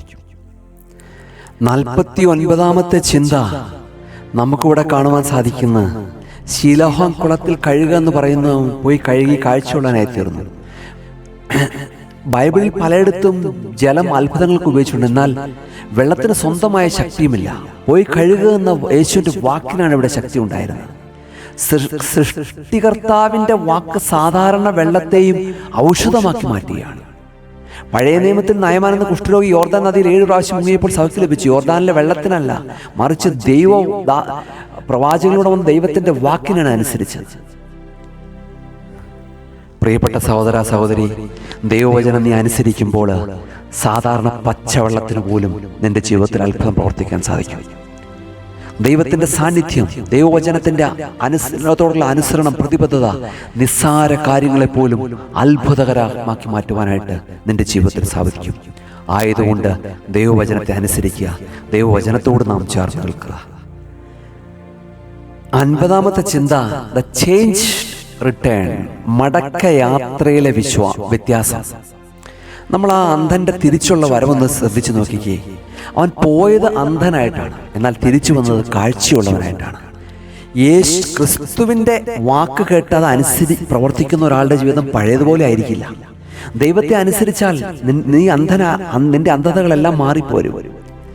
നിന്റെ മടക്കയാത്ര വിജയമായിരിക്കും. ദൈവത്തെ അനുസരിച്ചിട്ടുണ്ടെങ്കിൽ ആ രീതിയിൽ അവൻ ആ വലിയൊരു കൂദാശ ചെയ്യുകയാണ്. മണ്ണ് പുരട്ടി, കണ്ണിൽ കുഴച്ച് മണ്ണ് പുരട്ടി ക്രിസ്തു അവൻ്റെ കണ്ണിൽ തേക്കുകയാണ്. മണ്ണ് കുഴച്ച് പുരട്ടി കണ്ണിൽ തേക്കുന്ന ആ വലിയ കൂദാശ ചെയ്തതിനു ശേഷം അവൻ ശിലോഹാം കുളത്തിൽ പോയി ചെയ്യുന്ന ആ വലിയ കൂദാശയ്ക്ക് അവൻ്റെ ജീവിതത്തെ വിട്ടുകൊടുത്തപ്പോൾ അവൻ്റെ മടങ്ങി വരവ് അത് വിജയത്തിൻ്റെതായിരുന്നു, അത് കാഴ്ചയുടേതായിരുന്നു, അത് പ്രകാശത്തിൻ്റെതായിരുന്നു. പ്രിയമുള്ളവരെ, നമ്മളും ഇങ്ങനെ സഭാജീവിതത്തിൽ നമ്മെ തന്നെ വിട്ടുകൊടുത്ത് ക്രിസ്തുവിൽ വിട്ടുകൊടുക്കുമ്പോൾ നമുക്ക് വലിയ മടക്കയാത്ര മനോഹരമായിരിക്കും. 51-ാമത്തെ ചിന്ത, ഇഗ്നോറിംഗ് ദ മക്കറി, ലോകത്തിൻ്റെ പരിഹാസത്തെ അവഗണിക്കൽ. ഒരു പക്ഷേ ഈ അന്ധൻ കണ്ണിലെ ചേറുമായി പോകുന്ന അവസ്ഥയിൽ അവനെ ആളുകൾ പരിഹസിച്ചിട്ടുണ്ടായിരിക്കാം, അവനെ നോക്കി ചിരിച്ചിട്ടുണ്ടായിരിക്കാം. യേശുവിൻ്റെ തുപ്പലും ഏറ്റുവാങ്ങി യേശു ആ മണ്ണ് കുഴച്ചിട്ട് ആ വെറും മണ്ണ് കൊണ്ട് ആളുകൾ ചോദിച്ചിട്ടുണ്ടായിരിക്കാം, നിനക്കെന്താ ബോധമില്ലേ? നീ ഈ കാലഘട്ടത്തിൽ ജീവിക്കുന്നില്ലേ? ഇങ്ങനെയൊക്കെ ചെയ്ത അത്ഭുതം പ്രവർത്തിക്കുമോ? നിനക്ക് കാഴ്ച ലഭിക്കുമോ? അവനെ നോക്കി പരിഹസിക്കുകയും ചിരിച്ചിട്ടുണ്ടായിരിക്കും. പക്ഷേ അവൻ അതിനൊന്നും നോക്കിയില്ല. ദൈവത്തിൻ്റെ വാക്ക് വിശ്വസിക്കുന്നവർക്ക് ലോകത്തിൻ്റെ പരിഹാസം പ്രശ്നമല്ല. ലോകം നിങ്ങളെ നോക്കി ചിരിച്ചാലും ലോകം നിങ്ങളെ നോക്കി പരിഹസിച്ചാലും ദൈവത്തിൻ്റെ വഴിയെ നടക്കുക. അപ്പോൾ ശീലോഹാമിൽ അത്ഭുതം പ്രവർത്തിച്ച, കാഴ്ച ലഭിച്ച, ശിലോഹം കുളത്തിലൂടെ കർത്താവിൻ്റെ വചനത്തിലൂടെ ശിലോഹം കുളത്തിൽ അത്ഭുതം പ്രവർത്തിച്ച അതേ കർത്താവ് ഇന്നും ജീവിക്കുന്നുണ്ട്. അവൻ്റെ വഴി നടക്കുക. ലോകത്തിൻ്റെ പരിഹാസങ്ങളെയോ ശരികളെയോ ഒന്നും നമ്മൾ നോക്കരുത്. അവൻ നമുക്ക് വേണ്ടി അത്ഭുതങ്ങൾ പ്രവർത്തിക്കും. അവനോട് ചേർന്ന് നിൽക്കുക. 52ാമത്തെ ചിന്ത നമ്മളോട് ഓർമ്മിപ്പിക്കുകയാണ്, ലക്ഷ്യസ്ഥാനം വരെ അവൻ ഉറച്ചു നിന്നു. ആ കാഴ്ചയില്ലാത്ത പാവം പിടിച്ച മനുഷ്യൻ, എൻഡ്യൂറൻസ് അണ്ടിൽ ദ എൻഡ്. ശീലോഹം കോളത്തിന് അടുത്ത് വരെ പോയിട്ട് കഴുകാതെ അവൻ മടങ്ങിയിരുന്നില്ലെങ്കിൽ അവന് കാഴ്ച ലഭിക്കില്ലായിരുന്നു. ഒരുപക്ഷെ മനുഷ്യർ അവനെ പറഞ്ഞിട്ടുണ്ടായിരിക്കാം, ഇതൊന്നും നിനക്ക് ലഭിക്കില്ല, തിരികെ പോകും, നീ നിന്റെ വേറെ വല്ല പണിയും നോക്കി പോകും. ഇങ്ങനെ പലരും പറയുന്നുണ്ട്. അവസാന നിമിഷം വരെ അനുസരണം ആവശ്യമാണ്. ദൈവം പറഞ്ഞ കാര്യം പൂർണ്ണമായി അവൻ ചെയ്തു തീർത്തു. അപ്പോഴാണ് അവൻ്റെ ജീവിതത്തിൽ അത്ഭുതം പ്രവർത്തിച്ചത്. കുളത്തിൻ്റെ അടുത്ത് വരെ പോയിട്ട് അവൻ കഴുകാതെ മടങ്ങിയിരുന്നെങ്കിൽ അവൻ്റെ ജീവിതത്തിൽ ഒരിക്കലും കാഴ്ച ലഭിക്കില്ലായിരുന്നു. Endurance until the end. ലക്ഷ്യസ്ഥാനം വരെ ഉറച്ചു നിൽക്കുക. പ്രിയപ്പെട്ട സഹോദര സഹോദരി, നീ നിന്റെ ലക്ഷ്യസ്ഥാനം വരെ ഉറച്ചു നിൽക്കുക. ദൈവം പറഞ്ഞ കാര്യം പൂർണ്ണമായി ചെയ്തു തീർക്കുക. ഇടയ്ക്ക് വെച്ച് നിർത്തിയിട്ട് പോരരുത്. ദൈവത്തിന് അത്ഭുതം പ്രവർത്തിക്കാൻ സാധിക്കില്ല. ആ സമയത്ത് ദൈവം അത്ഭുതം പ്രവർത്തിക്കണമെന്നുണ്ടെങ്കിൽ നിന്റെ ലക്ഷ്യസ്ഥാനം വരെ ഉറച്ചു നിൽക്കാൻ നിനക്ക് സാധിക്കണം. 53ാമത്തെ ചിന്ത നമ്മളോട് ഓർമ്മിപ്പിക്കുകയാണ്, ഗോഡ്സ് അൺകൺവെൻഷണൽ മെത്തേഡ്സ്. ദൈവത്തിൻ്റെ വിചിത്രമായ രീതികളാണ്. കാഴ്ച ലഭിക്കാനായിട്ട് കർത്താവിന് പറഞ്ഞ മോനെ, നിന്റെ കാഴ്ച നീ സൗഖ്യമായി, നിന്റെ അന്ധത മാറി. ആദ്യം കാഴ്ച ലഭിക്കാൻ ചെയ്താണ് യേശു മണ്ണിൽ തുപ്പുന്നു. ആ തുപ്പ് ചേറ് ഉണ്ടാക്കുന്നു, കുഴയ്ക്കുന്നു. എന്നിട്ട് അതെന്ത് ചെയ്യുന്നു? കണ്ണിൽ പുരട്ടുന്നു. എന്നിട്ട് അതെന്തുകൊണ്ട് ശീലോഹം കുളത്തിൽ പോയി കഴുകാൻ പറയുന്നു. അങ്ങനെ കാഴ്ച ലഭിക്കുന്നു. ഇത് ലൗകികമായ ബുദ്ധിക്ക് വിഡ്ഢിത്തമായി തോന്നാക്കാം. എന്നാൽ ദൈവത്തിൻ്റെ ഈ വിഡ്ഢിത്തം മനുഷ്യൻ്റെ ജ്ഞാനത്തെക്കാൾ വലുതാണ്. ദൈവത്തിൻ്റെ പ്രവൃത്തികളെ നമ്മൾ ഒരിക്കലും, ഈ ചിന്ത നമ്മളോട് ഓർമ്മിപ്പിക്കുകയാണ്, ബുദ്ധി കൊണ്ട് അളക്കരുത് എന്ന് ഓർമ്മിപ്പിക്കുകയാണ്. ദൈവത്തിൻ്റെ വിചിത്രമായ രീതികളെ നമ്മൾ ബുദ്ധി കൊണ്ട് അളക്കാൻ പോകരുത്. ബുദ്ധി കൊണ്ട് അളന്നിട്ടുണ്ടെങ്കിൽ ആ അന്ധൻ ഒരുപക്ഷെ ബുദ്ധി കൊണ്ട് ആ കാഴ്ചയില്ലാത്തവൻ ഒരുപക്ഷെ ബുദ്ധി കൊണ്ട് അളന്നിട്ടുണ്ടെങ്കിൽ ഓട്ടോമാറ്റിക്കലി അവന് അത്ഭുതം ലഭിക്കില്ലായിരുന്നു. അവൻ്റെ കണ്ണ് സൗഖ്യമാവുകയില്ല, അവന് കാഴ്ച ലഭിക്കില്ലായിരുന്നു. അവൻ അന്ധമായിട്ട് വിചിത്രമായ കർത്താവിൻ്റെ ആ രീതികളെല്ലാം അനുസരിച്ചു എന്നുള്ളതാണ്. നമ്മുടെ ബുദ്ധി കൊണ്ട് ഇന്ന് പലതിനെ നമ്മൾ അളന്നുകൊണ്ടിരിക്കുകയാണ്. അങ്ങനെ ആയിരിക്കരുത്. ക്രിസ്തുവിന് നമ്മെ തന്നെ പരിപൂർണമായിട്ട് വിട്ടുകൊടുക്കുക. 54ാമത്തെ ചിന്ത, അവൻ്റെ അയൽക്കാരും അവൻ മുമ്പേ ഭിക്ഷക്കാരനായെന്ന് കണ്ടവരും ഇവനല്ലയോ ഇരുന്ന് ഭിക്ഷ അയച്ചതെന്ന് പറഞ്ഞു. ആ അയൽക്കാരുടെ വിസ്മയം, the amazement of the neighbours. 54ാമത്തെ ചിന്ത, 9ാമത്തെ 8ാമത്തെ വാക്യം. അത്ഭുതം നടന്നതിന് ശേഷം അയൽക്കാർ വിസ്മയിക്കുകയാണ്. ദൈവം ഒരുവനെ തൊടുമ്പോൾ അവൻ്റെ പഴയ അടയാളങ്ങൾ മാറുകയും പുതിയ വ്യക്തിത്വം ഉദിക്കുകയും ചെയ്യുന്ന വിശുദ്ധനായ സ്വർണ്ണനാവുകാരൻ ഇവാനിയോസ് പറയുകയാണ്. പ്രിയമുള്ളവരെ, നമ്മുടെ ജീവിതത്തിലെ മാറ്റങ്ങൾ മറ്റുള്ളവർക്ക് ദൈവമഹത്വം കാണുവാനുള്ള സാക്ഷ്യമായി മാറണം. ലോകത്തിൻ്റെ മുൻവിധികളെ മാറ്റാൻ ദൈവത്തിൻ്റെ പ്രവർത്തികൾക്ക് സാധിക്കും. അവിശ്വാസികളുടെ ഇടയിൽ വിശ്വാസത്തിൻ്റെ വിത്ത് പോകാൻ ഇത്തരം മാറ്റങ്ങൾ സഹായിക്കുന്നു. നമ്മൾ ക്രിസ്തുവിലായിരിക്കുമ്പോൾ നമ്മുടെ ജീവിതം മാറണം. നമ്മളെ കണ്ട് ആളുകൾ വിസ്മയിക്കണം, അത്ഭുതപ്പെടണം. അനേകർ ക്രിസ്തുവിലേക്ക് വരുവാനുള്ള ഉപകരണങ്ങളായി മാറണം. മേരി പോകുന്ന പള്ളിയിൽ എനിക്കും പോകണം. മത്തായി പ്രാർത്ഥിക്കുന്ന യേശുവിനോട് എനിക്കും കൂടെ പ്രാർത്ഥിക്കണമെന്ന് ക്രിസ്ത്യാനി അല്ലാത്ത ഒരുത്തൻ പറയുന്നുണ്ടെങ്കിൽ നീ യഥാർത്ഥ സുവിശേഷകനായി മാറുകയാണ്. 55ാമത്തെ ചിന്ത, അവൻ മുമ്പേ യാചകനായിരുന്നു, ഭിക്ഷക്കാരനായിരുന്നു, ഭിക്ഷ യാചിച്ചവനായിരുന്നു. കണ്ടിട്ടുള്ളവരെ ഭിക്ഷ യാചിച്ചവനല്ലയോ എന്ന് ചോദിക്കുകയാണ്. അന്ധത ഒരുവനെ ഭിക്ഷക്കാരനായി മാറ്റിയിരുന്നു. അവൻ മറ്റുള്ളവരുടെ ദയയ്ക്ക് കാത്തുന്ന വ്യക്തിയായിരുന്നു. എന്നാൽ ക്രിസ്തുവിനെ കണ്ടെത്തിയപ്പോൾ അവൻ്റെ അസ്തിത്വം മാറി, ആശ്രിതത്വം മാറി. ദൈവം ഒരാളെ അനുഗ്രഹിക്കുമ്പോൾ അവൻ്റെ സാമൂഹ്യ നിലവാരത്തിലും അന്തസ്സിലും മാറ്റം വരുത്തുന്നു. ട്രാൻസ്ഫോർമേഷൻ ഓഫ് ദി ബഗർ, ഭിക്ഷക്കാരൻ്റെ പരിവർത്തനം. 55-ാമത്തെ വാക്യം. വിശുദ്ധനായ കൂറിലോസ് പറയുകയാണ് അലക്സാന്ദ്രിയയിലെ, ക്രിസ്തുവിൻ്റെ കൃപ ദരിദ്രനെ സമ്പന്നനാക്കുന്നു, ഭിക്ഷക്കാരനെ സാക്ഷിയാക്കുന്നു.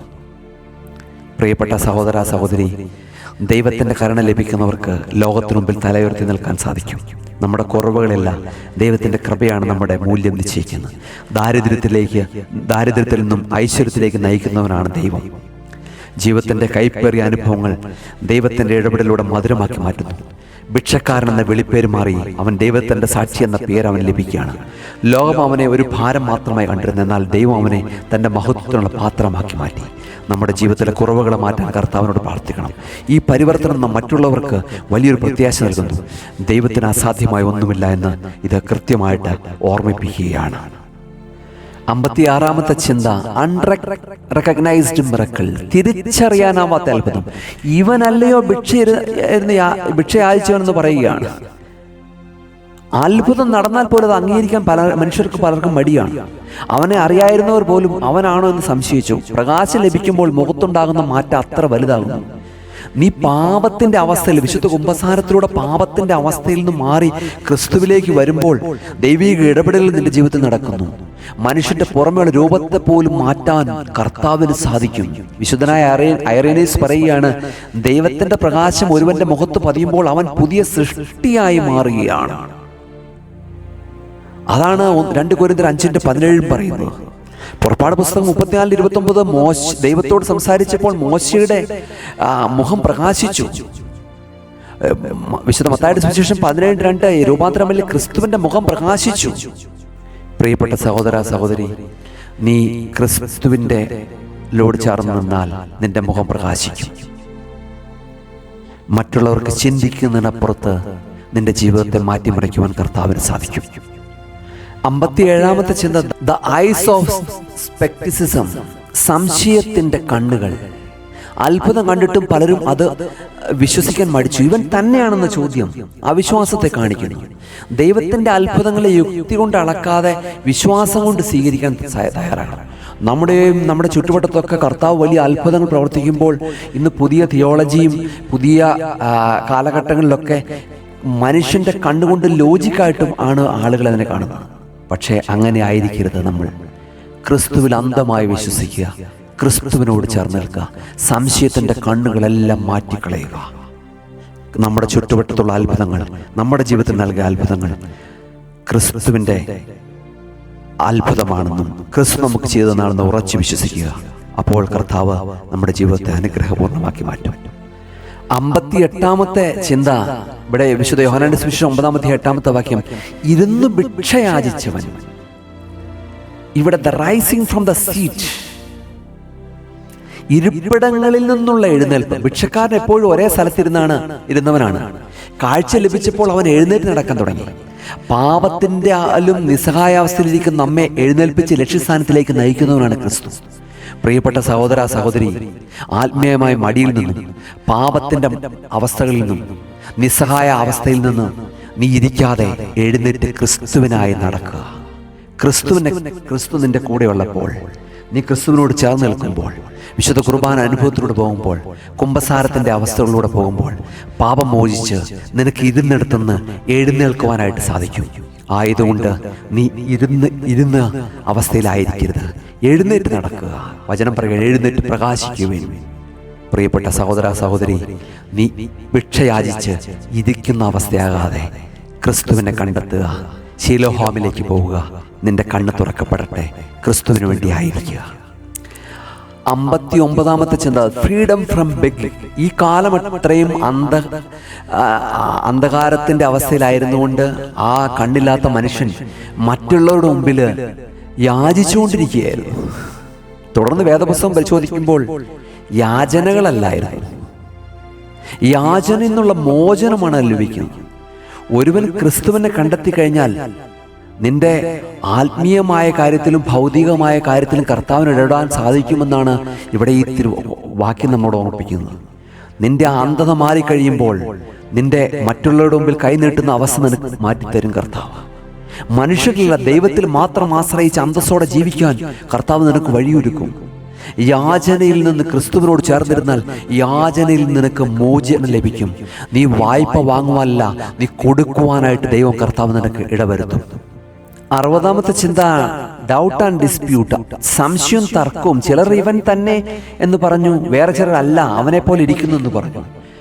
അത്ഭുതങ്ങളെക്കുറിച്ച് ജനങ്ങൾക്കിടയിൽ അഭിപ്രായ വ്യത്യാസമുണ്ടായിരുന്നു. ചിലർ അവനെ തിരിച്ചറിഞ്ഞു, മറ്റു ചിലർ സാമ്യങ്ങൾ മറ്റാരാണെന്ന് കരുതി. സത്യത്തെ ആ നിൽക്കുന്ന മനുഷ്യരെല്ലാവരും കാണുകയാണ് യേശു ഇത് പ്രവർത്തിച്ചത്. പക്ഷെ സത്യം കണ്ടിട്ട് വിശ്വസിക്കാൻ കഴിയാത്ത അവസ്ഥയാണ്. ഈ കാലഘട്ടങ്ങളിൽ ദൈവത്തിൻ്റെ പ്രവർത്തികൾ എപ്പോഴും ചർച്ചകൾക്കും തർക്കങ്ങൾക്കും കാരണമാകാറുണ്ട്. സത്യം അനേക അത്ഭുതങ്ങൾ നമ്മുടെ മുമ്പിൽ കണ്ടിട്ട് നമ്മൾ അവിശ്വസിക്കുകയാണ്. അവിശ്വാസം കണ്ണുകളെ മൂടുമ്പോൾ സൂര്യപ്രകാശം പോലും ഇരുട്ടായി തോന്നുമെന്നാണ് സഭയുടെ പിതാക്കന്മാർ പഠിപ്പിക്കുന്നത്. ആയതുകൊണ്ട് അവിശ്വാസത്തെ മാറ്റി നിർത്തി വിശ്വാസിയായി മാറുവാൻ കർത്താവ് സഭയുടെ പിതാക്കന്മാർ നമ്മളോട് ഓർമ്മിപ്പിക്കുകയാണ്. ലോകം എപ്പോഴും ഇങ്ങനെയാണ്. ദൈവിക കാര്യങ്ങളെ ഭൗതിക ബുദ്ധി കൊണ്ട് അളക്കാൻ ശ്രമിക്കുമ്പോൾ ഇത്തരം തർക്കങ്ങളുണ്ടാകുന്നു. അവനെ പോലെ ഇരിക്കുന്നു എന്ന് പറയുന്നവർ സത്യത്തിൽ നിന്ന് ഒളിച്ചോടുകയാണ്. എന്നാൽ സത്യം എപ്പോഴും സൂര്യനെ പോലെ വെട്ടിത്തിളങ്ങി നിൽക്കും. നാം സംശയിക്കുന്നവരല്ല, വിശ്വാസികളായി മാറണം. സഭയുടെ പിതാക്കന്മാർ പറയുന്ന പോലെ വിശ്വാസം വഴിയാണ് സത്യം അറിയുന്നത്. കർത്താവിൻ്റെ സന്നിധിയിൽ നാം ചേർന്ന് നിൽക്കുമ്പോൾ 60-ാമത്തെ ചിന്ത നമ്മളോട് ഓർമ്മിപ്പിക്കുകയാണ്. സംശയങ്ങളും തർക്കങ്ങളും എല്ലാം മാറ്റിക്കളയാം. ക്രിസ്തുവിനിൽ നമുക്ക് പരിപൂർണമായിട്ട് വിശ്വസിക്കാം. അപ്പോൾ അത്ഭുതങ്ങൾ നമ്മുടെ ജീവിതത്തിൽ നടക്കും.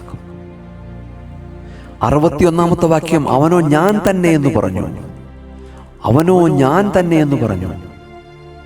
പ്രിയമുള്ളവരെ, നാം തിരിച്ചറിയേണ്ട ഒരു കാര്യം, ആളുകൾ സംശയിച്ചു നിൽക്കുമ്പോൾ താൻ ആരായിരുന്നെന്നും ഇപ്പോൾ ആരാണെന്നും വിളിച്ചു പറയാൻ ആ മനുഷ്യൻ മടി കാണിച്ചില്ല. തൻ്റെ അവസ്ഥയെ പഴയ ഭിക്ഷക്കാരൻ അന്ധൻ എന്നോർത്ത് ലജ്ജിച്ചില്ല. സത്യം തുറന്നു പറയാനുള്ള ആർജവം അവൻ കാണിച്ചു. ദൈവം നിങ്ങളുടെ ജീവിതത്തിൽ നന്മകളെക്കുറിച്ച് ലോകത്തോട് വിളിച്ചു പറയാൻ മടിക്കരുത്. കർത്താവ് നടത്തിയ നമ്മൾ ഈ കാലഘട്ടങ്ങളിൽ ചിന്തിക്കുക, പഴയ വഴികളെല്ലാം മനുഷ്യൻ മറന്നുകൊണ്ടാണ് ജീവിക്കുന്നത്. പണ്ട് എങ്ങനെയായിരുന്നു എന്ന് മനുഷ്യർ നമ്മളെക്കുറിച്ച് നമ്മുടെ ജീവിതത്തിൽ പിന്നീട് എങ്ങനെ കർത്താവ് നൽകി അത്ഭുതങ്ങൾ പ്രവർത്തിച്ചു, പഴയ അവസ്ഥകളിലൊക്കെ മാറ്റി തന്നുവെന്ന് നാം മറ്റുള്ളവരുടെ മുമ്പിൽ പറയാൻ ലജ്ജിക്കുകയാണ്. നാം ചില മനുഷ്യരുടെ നടപ്പും ഭാവവും ചിന്തയും പ്രവർത്തനങ്ങളൊക്കെ കണ്ടു കഴിഞ്ഞിട്ടുണ്ടെങ്കിൽ അവർ ഒരു കുറവുകളില്ലാതെ അമ്മയുടെ ഉദരത്തിൽ നിന്ന് ജനിച്ചു വന്നു എന്നുള്ള ബോധ്യത്തോടെയാണ്. അങ്ങനെയായിരിക്കരുത്. ദൈവം നടത്തിയ എല്ലാ വഴികളെ ഓർത്ത് ദൈവത്തോട് നന്ദി പറയണം. വിശുദ്ധനായ അപ്രയം പറയുകയാണ്, അനുഭവിച്ചറിഞ്ഞ് സത്യത്തെ വിളിച്ചു പറയാൻ ആരുടെയും അനുവാദമില്ല. ഉറച്ച ശബ്ദത്തിൽ സത്യം വിളിച്ചു പറയുകയാണ്. തൻ്റെ ഐഡന്റിറ്റി വെളിപ്പെടുത്താനും ഭയപ്പെട്ടില്ല. 1000 ചോദ്യങ്ങൾക്ക് സംശയങ്ങൾക്ക് മുമ്പിൽ ഞാൻ തന്നെ എന്ന ആ ഒറ്റ വാക്ക് ഇടിമുഴക്കം പോലെ പതിച്ചു. തൻ്റെ ഭൂതകാലത്തെ അവൻ തള്ളി പറഞ്ഞില്ല, മറിച്ച് തൻ്റെ ഇപ്പോഴത്തെ അവസ്ഥയ്ക്ക് കാരണം ദൈവമാണെന്ന് അവൻ ഉറപ്പിച്ചു പറഞ്ഞു. സത്യത്തിൻ്റെ തിളക്കം ആ വാക്കുകൾക്കുണ്ടായിരുന്നു. പ്രിയപ്പെട്ട സഹോദര സഹോദരി, നാം നമ്മുടെ ജീവിതത്തിൽ ഓരോ ഞാൻ തന്നെ എന്ന സത്യം ലോകത്തോട് പറയാൻ ശ്രമിക്കണം. ക്രിസ്തു നമ്മെ മാറ്റിയെങ്കിൽ അത് പറയാൻ മടിക്കരുത്. ആ ഉറച്ച നിലപാടാണ് അവനെ ഒരു യഥാർത്ഥ ശിഷ്യനാക്കി മാറ്റിയത്. 62-ാമത്തെ ചിന്ത, പ്രെജുഡൈസസ് ഓഫ് ദി വേൾഡ്. ഭിക്ഷക്കാരനായിരുന്നു എന്ന് കണ്ടവരും മനുഷ്യൻ അവൻ്റെ ആ പഴയ അവസ്ഥകളെ വെച്ച് ഇപ്പോഴും മറ്റുള്ളവരെ അളക്കുന്നുണ്ട്. അവൻ്റെ ഭിക്ഷക്കാരനായിരുന്നു എന്നതാണ് ലോകം നൽകിയ ലേബൽ. എന്നാൽ ദൈവം അവനെ തൻ്റെ മകനായി കണ്ടു. ലോകത്തിൻ്റെ കാഴ്ചപ്പാടുകൾ വീണ്ടും പക്ഷെ പഴയതായിട്ട് കാണുവാൻ സാധിക്കുന്നു. പ്രിയമുള്ളവരെ, വിശുദ്ധനായ മരുഭൂമിയിലെ സഭാപിതാവായിരുന്ന അലക്സാന്ദ്രിയയിൽ ഈജിപ്തിൽ മിസ്രൈമിൽ ജീവിച്ചിരുന്ന വിശുദ്ധ അന്തോണിയോസ് പറയുകയാണ്, മനുഷ്യൻ മനുഷ്യനെ വെറുക്കുമ്പോൾ ദൈവം അവനെ സ്നേഹിക്കുന്നു. മനുഷ്യൻ മനുഷ്യനെ അളക്കരുത് എന്ന് ഓർമ്മിപ്പിക്കുക. പഴയ നീ ആ തച്ചൻ്റെ മകനല്ലേ, കർത്താവിനോട് ഓർമ്മിപ്പിക്കുക. ഇപ്പോഴും നമ്മുടെ കാഴ്ചപ്പാടുകൾ എത്ര പരിമിതമാണ്, എത്ര ഇടുങ്ങിയ ചിന്താഗതിയാണ്. അവൻ അങ്ങനെയാ ജീവിച്ചിരുന്നല്ലേ, ഇവൾ അങ്ങനെയായിരുന്നില്ലേ. പാപിനിയായ സ്ത്രീയെ നോക്കിയിട്ട് ഇവൾ അങ്ങനെയായിരുന്നു ഇങ്ങനെയായിരുന്നു. പക്ഷെ ക്രിസ്തു കാണുന്നില്ല. തെറ്റ് ചെയ്യാത്തവരാരാണ് ഉണ്ടായത്? ക്രിസ്തു പാപികളെ അണച്ചു പിടിക്കുകയാണ്, പാപത്തെ വെറുക്കുകയാണ്. ദൈവസന്നിധിയിലേക്ക് ചേർന്ന് നിൽക്കുമ്പോൾ അയൽക്കാർ അവനെ കണ്ടത് എപ്പോഴും കൈനീട്ടുന്നവനായിട്ടാണ്. ആ ലേബൽ മാറ്റാൻ അവർക്ക് പ്രയാസമായിരുന്നു. എന്നാൽ കർത്താവ് ആ ലേബൽ മാറ്റി അവനൊരു പുതിയ മനുഷ്യനാക്കി മാറ്റി. ലോകത്തിൻ്റെ ഇടുങ്ങിയ ചിന്താഗതികൾക്കപ്പുറത്താണ് ദൈവത്തിൻ്റെ കരുതൽ. പ്രിയപ്പെട്ട സഹോദര സഹോദരി, ലോകം നിന്നെ തള്ളിക്കളഞ്ഞാലും ലോകം നിന്നെ ഉപേക്ഷിച്ചാലും ക്രിസ്തു നിന്നെ അണച്ചു പിടിക്കുന്നുണ്ട്. നീ ഭാരപ്പെടേണ്ട. അടുത്ത ചിന്ത, 63-ാമത്തെ ചിന്ത, ഞാൻ തന്നെ എന്ന് പറയുമ്പോൾ ആ പഴയ യാചകൻ ഭിക്ഷക്കാരൻ തന്നെയാണ് ഞാൻ തന്നെ എന്ന് സമ്മതിക്കുന്നുണ്ടെങ്കിലും ഇനി ഞാൻ പഴയതുപോലെയല്ല എന്ന പ്രഖ്യാപനം അതിലുണ്ട്. പ്രിയപ്പെട്ട സഹോദര സഹോദരി, നിന്റെ ഭൂതകാലത്തെ അംഗീകരിച്ചുകൊണ്ട് തന്നെ പുതിയൊരു ജീവിതത്തിലേക്ക് ചുവടുവെക്കുക. പഴയ ജീവിതത്തോട് വിട പറയുക. Farewell to the past life. അതാണ് ആ ചിന്ത നമ്മളോട് ഓർമ്മിപ്പിക്കുന്നത്. 63-ാമത്തെ ചിന്ത, farewell to the past life. ആ ഭിക്ഷക്കാരൻ ഞാൻ തന്നെ എന്ന് പറയുമ്പോൾ ആ പഴയ ജീവിതത്തോട് ഇനിയില്ല, പുതിയ വ്യക്തിയായി മാറി. പഴയ പ്രിയപ്പെട്ട സഹോദര സഹോദരി, പഴയ പാപത്തോട്, പഴയ അവസ്ഥകളോട് നിനക്ക് നോ പറഞ്ഞ് പുതിയ ജീവിതത്തിലേക്ക് വരുവാൻ നിനക്ക് സാധിക്കേണ്ടിയിരിക്കുന്നു. കർത്താവ് അതാണ് ആഗ്രഹിക്കുന്നത്. 64-ാമത്തെ ചിന്ത, അത്ഭുതത്തെക്കുറിച്ചുള്ള ജിജ്ഞാസ, ദ ക്യൂരിയോസിറ്റി അബൌട്ട് മിറക്കിൾ. അവർ അവനോട് നിന്റെ കണ്ണുകൾ തുറക്കപ്പെട്ടത് എങ്ങനെയെന്ന് ചോദിക്കുകയാണ്. അത്ഭുതം നടന്നു കഴിഞ്ഞപ്പോൾ ജനങ്ങൾക്കുണ്ടായ സ്വാഭാവികമായ പ്രതികരണമാണ്. ചിലർ കണ്ടിട്ടുള്ളവരും ചോദിച്ചു, പരിഹസിക്കാൻ വേണ്ടി. നമ്മൾ അങ്ങനെ ആയിരിക്കരുത്. കർത്താവ് ഒരു ജീവിതത്തിൽ ഒരുവനെ പാപത്തിൻ്റെ അവസ്ഥകളിൽ നിന്ന് മാറ്റിക്കഴിഞ്ഞിട്ടുണ്ടെങ്കിൽ നീ പഴയ മനുഷ്യനല്ലേ, നീ ഇപ്പോഴും പഴയപോലെ അങ്ങനെ തന്നെയാണ് നടക്കുന്നത്. അങ്ങനെ ആയിരിക്കരുത്. നമ്മുടെ ചോദ്യങ്ങൾ അങ്ങനെ ആയിരിക്കരുത്. വിശുദ്ധനായ അത്താനാസിയോസ് പറയുകയാണ്, ദൈവത്തിൻ്റെ അത്ഭുതങ്ങൾ വിശ്വസിക്കാനുള്ളതാണ്, അല്ലാതെ വെറുതെ ചർച്ച ചെയ്യാനുള്ളതല്ല. 64-ാമത്തെ ചിന്ത അതാണ് നമ്മളോട് ഓർമ്മിപ്പിക്കുന്നത്. മനുഷ്യന്റെ പരിമിതമായ അറിവുകൾക്കപ്പുറത്ത് ദൈവത്തിന്റെ അത്ഭുതങ്ങൾ അനുഭവിച്ചതിനെ അതിന്റെ വില അറിയാവുള്ളൂ. ലോകം എപ്പോഴും അടയാളങ്ങൾക്കായി കാത്തിരിക്കുന്നു. എന്നാൽ ക്രിസ്തു നൽകുന്ന മാറ്റം ആന്തരികവും ബാഹ്യവുമാണ്. ദൈവത്തിന്റെ വഴികൾ ആർക്കും പൂർണ്ണമായി മനസ്സിലാക്കാൻ സാധിക്കുകയില്ല. മനുഷ്യരെത്ര പരിഹസിച്ചാലും കർത്താവിനോട് നമുക്ക് ചേർന്ന് നിൽക്കുവാൻ സാധിക്കണം. 65-ാമത്തെ ചിന്ത നമ്മളോട് ഓർമ്മിപ്പിക്കുകയാണ്, ദ ഹോണസ്റ്റ് ടെസ്റ്റിമണി, സത്യസന്ധമായ സാക്ഷ്യം. നിന്റെ കണ്ണെങ്ങനെ തുറന്നു എന്ന് ചോദിക്കുകയാണ് അവരോട്. ജനങ്ങളുടെ ചോദ്യത്തിന് ആ മനുഷ്യൻ നൽകാൻ പോകുന്ന മറുപടി അവന്റെ സാക്ഷ്യമാണ്. സത്യം പറഞ്ഞു. സത്യം എന്ന് പറയുന്നില്ല. തനിക്ക് സംഭവിച്ച കാര്യങ്ങളെക്കുറിച്ച് അവൻ ഭയമില്ലാതെ സംസാരിക്കുന്നതോടൊപ്പം അതിന് സത്യം പറയുകയാണ്. സാക്ഷ്യം എന്നത് ക്രിസ്തുവിന്റെ ലോകത്തിന് കാണിച്ചു കൊടുക്കുന്ന കണ്ണാടിയാണെന്ന് വിശുദ്ധ കൂറിലോസ് ഓർമ്മിപ്പിക്കുകയാണ്. പ്രിയപ്പെട്ട സഹോദര സഹോദരി, സത്യം എപ്പോഴും വെല്ലുവിളിക്കപ്പെടും. ഈ ക്രൂഡൻ തന്റെ അനുഭവം പങ്കുവെക്കുമ്പോൾ അത് പലരെയും ചൊടിപ്പിക്കുന്നുണ്ടെങ്കിലും തനിക്ക് ലഭിച്ച വലിയ അനുഗ്രഹത്തെ അവൻ തള്ളിക്കളയുന്നില്ല. അത്ഭുതത്തിന്റെ ഉറവിടം ക്രിസ്തുവാണെന്ന് അവൻ വരും വാക്യങ്ങളിൽ തെളിയിക്കുകയാണ്. സാക്ഷ്യം പറയാൻ ലഭിക്കുന്ന ഒരു അവസരവും നാം പാഴാക്കരുത്. സത്യം പറയാൻ ലഭിക്കുന്ന ഒരു അവസരം നാം പാഴാക്കരുത്. നാം നുണ പറയരുത്. സത്യങ്ങൾ പറയണം. ദൈവസന്നിധിയിലേക്ക് ചേർന്ന് നിൽക്കണം. 66-ാമത്തെ ചിന്ത, യേശു എന്നു പേരുള്ള ഒരു മനുഷ്യൻ. യേശു എന്ന വാക്കവൻ പരിചയപ്പെടുത്തുകയാണ്. യേശുവിനെ ഒരു മനുഷ്യനായി മാത്രമായി കണ്ടത്. വിശ്വാസത്തിന്റെ പടവുകൾ ഓരോന്ന് അവൻ കറന്നതാണ് കാണുന്നത് സാധിക്കുന്നത്. സൗഖ്യം നൽകുന്നതിന്റെ പേര് അവന് കൃത്യമായി ഓർത്തിരിക്കുകയാണ്. യേശു എന്ന നാമം അധരങ്ങൾക്ക് മാധുര്യവും ഹൃദയത്തിന് ശാന്തിയുമാണെന്ന് വിശുദ്ധന അപ്രയം പറയുന്നു. യേശു നാമം രക്ഷയുടെ നാമമാണ്. യേശുവിൻ്റെ നാമം അത്ഭുതത്തിൻ്റെ നാമമാണ്. യേശുവിൻ്റെ നാമം സൗഖ്യത്തിൻ്റെ നാമമാണ്. അന്ധനായ മനുഷ്യൻ യേശുവിൻ്റെ നാമം പറയുന്നതിലൂടെ അവൻ സത്യത്തിൻ്റെ പക്ഷത്ത് നിൽക്കുകയാണ്. നമ്മുടെ ദൈവത്തിൻ്റെ പേരെന്താണെന്ന് നമുക്ക് ചോദിച്ചിട്ടുണ്ടെങ്കിൽ യേശു എന്ന് പറയാൻ സാധിക്കണം. ജീസസ് ബ്ലെസ് യു എന്ന് പറയാൻ സാധിക്കണം. യേശു നിന്നെ അനുഗ്രഹിക്കട്ടെ. രാവിലെ യേശു എന്ന വാക്ക് പറഞ്ഞാൽ നമുക്ക് എഴുന്നേൽക്കാം. വൈകുന്നേരം യേശു എന്ന വാക്ക് പറഞ്ഞാൽ നമുക്ക് കിടക്കാം. യേശു യേശു യേശു നാമത്തിന് ശക്തിയുണ്ട്. ഇത് പിതാവാം ദൈവം നൽകിയ നാമമാണ് യേശു നാമം. 67-ാമത്തെ ചിന്ത നമ്മളോട് ഇവിടെ ഓർമ്മിപ്പിക്കുകയാണ്. എൻ്റെ കണ്ണിന്മേൽ പുരട്ടിയിട്ട് എന്നോട് ശിലഹാംകുളത്തിൽ വെള്ളത്തിൽ കഴുകാന്ന് പറഞ്ഞു. ഞാൻ പോയി കഴുകി, എനിക്ക് കാഴ്ച കിട്ടിയെന്ന് പറയുകയാണ്. ഇവിടെ എൻ്റെ കണ്ണിന്മേൽ പൂശി, എൻ്റെ കണ്ണിന്മേൽ പൂശി.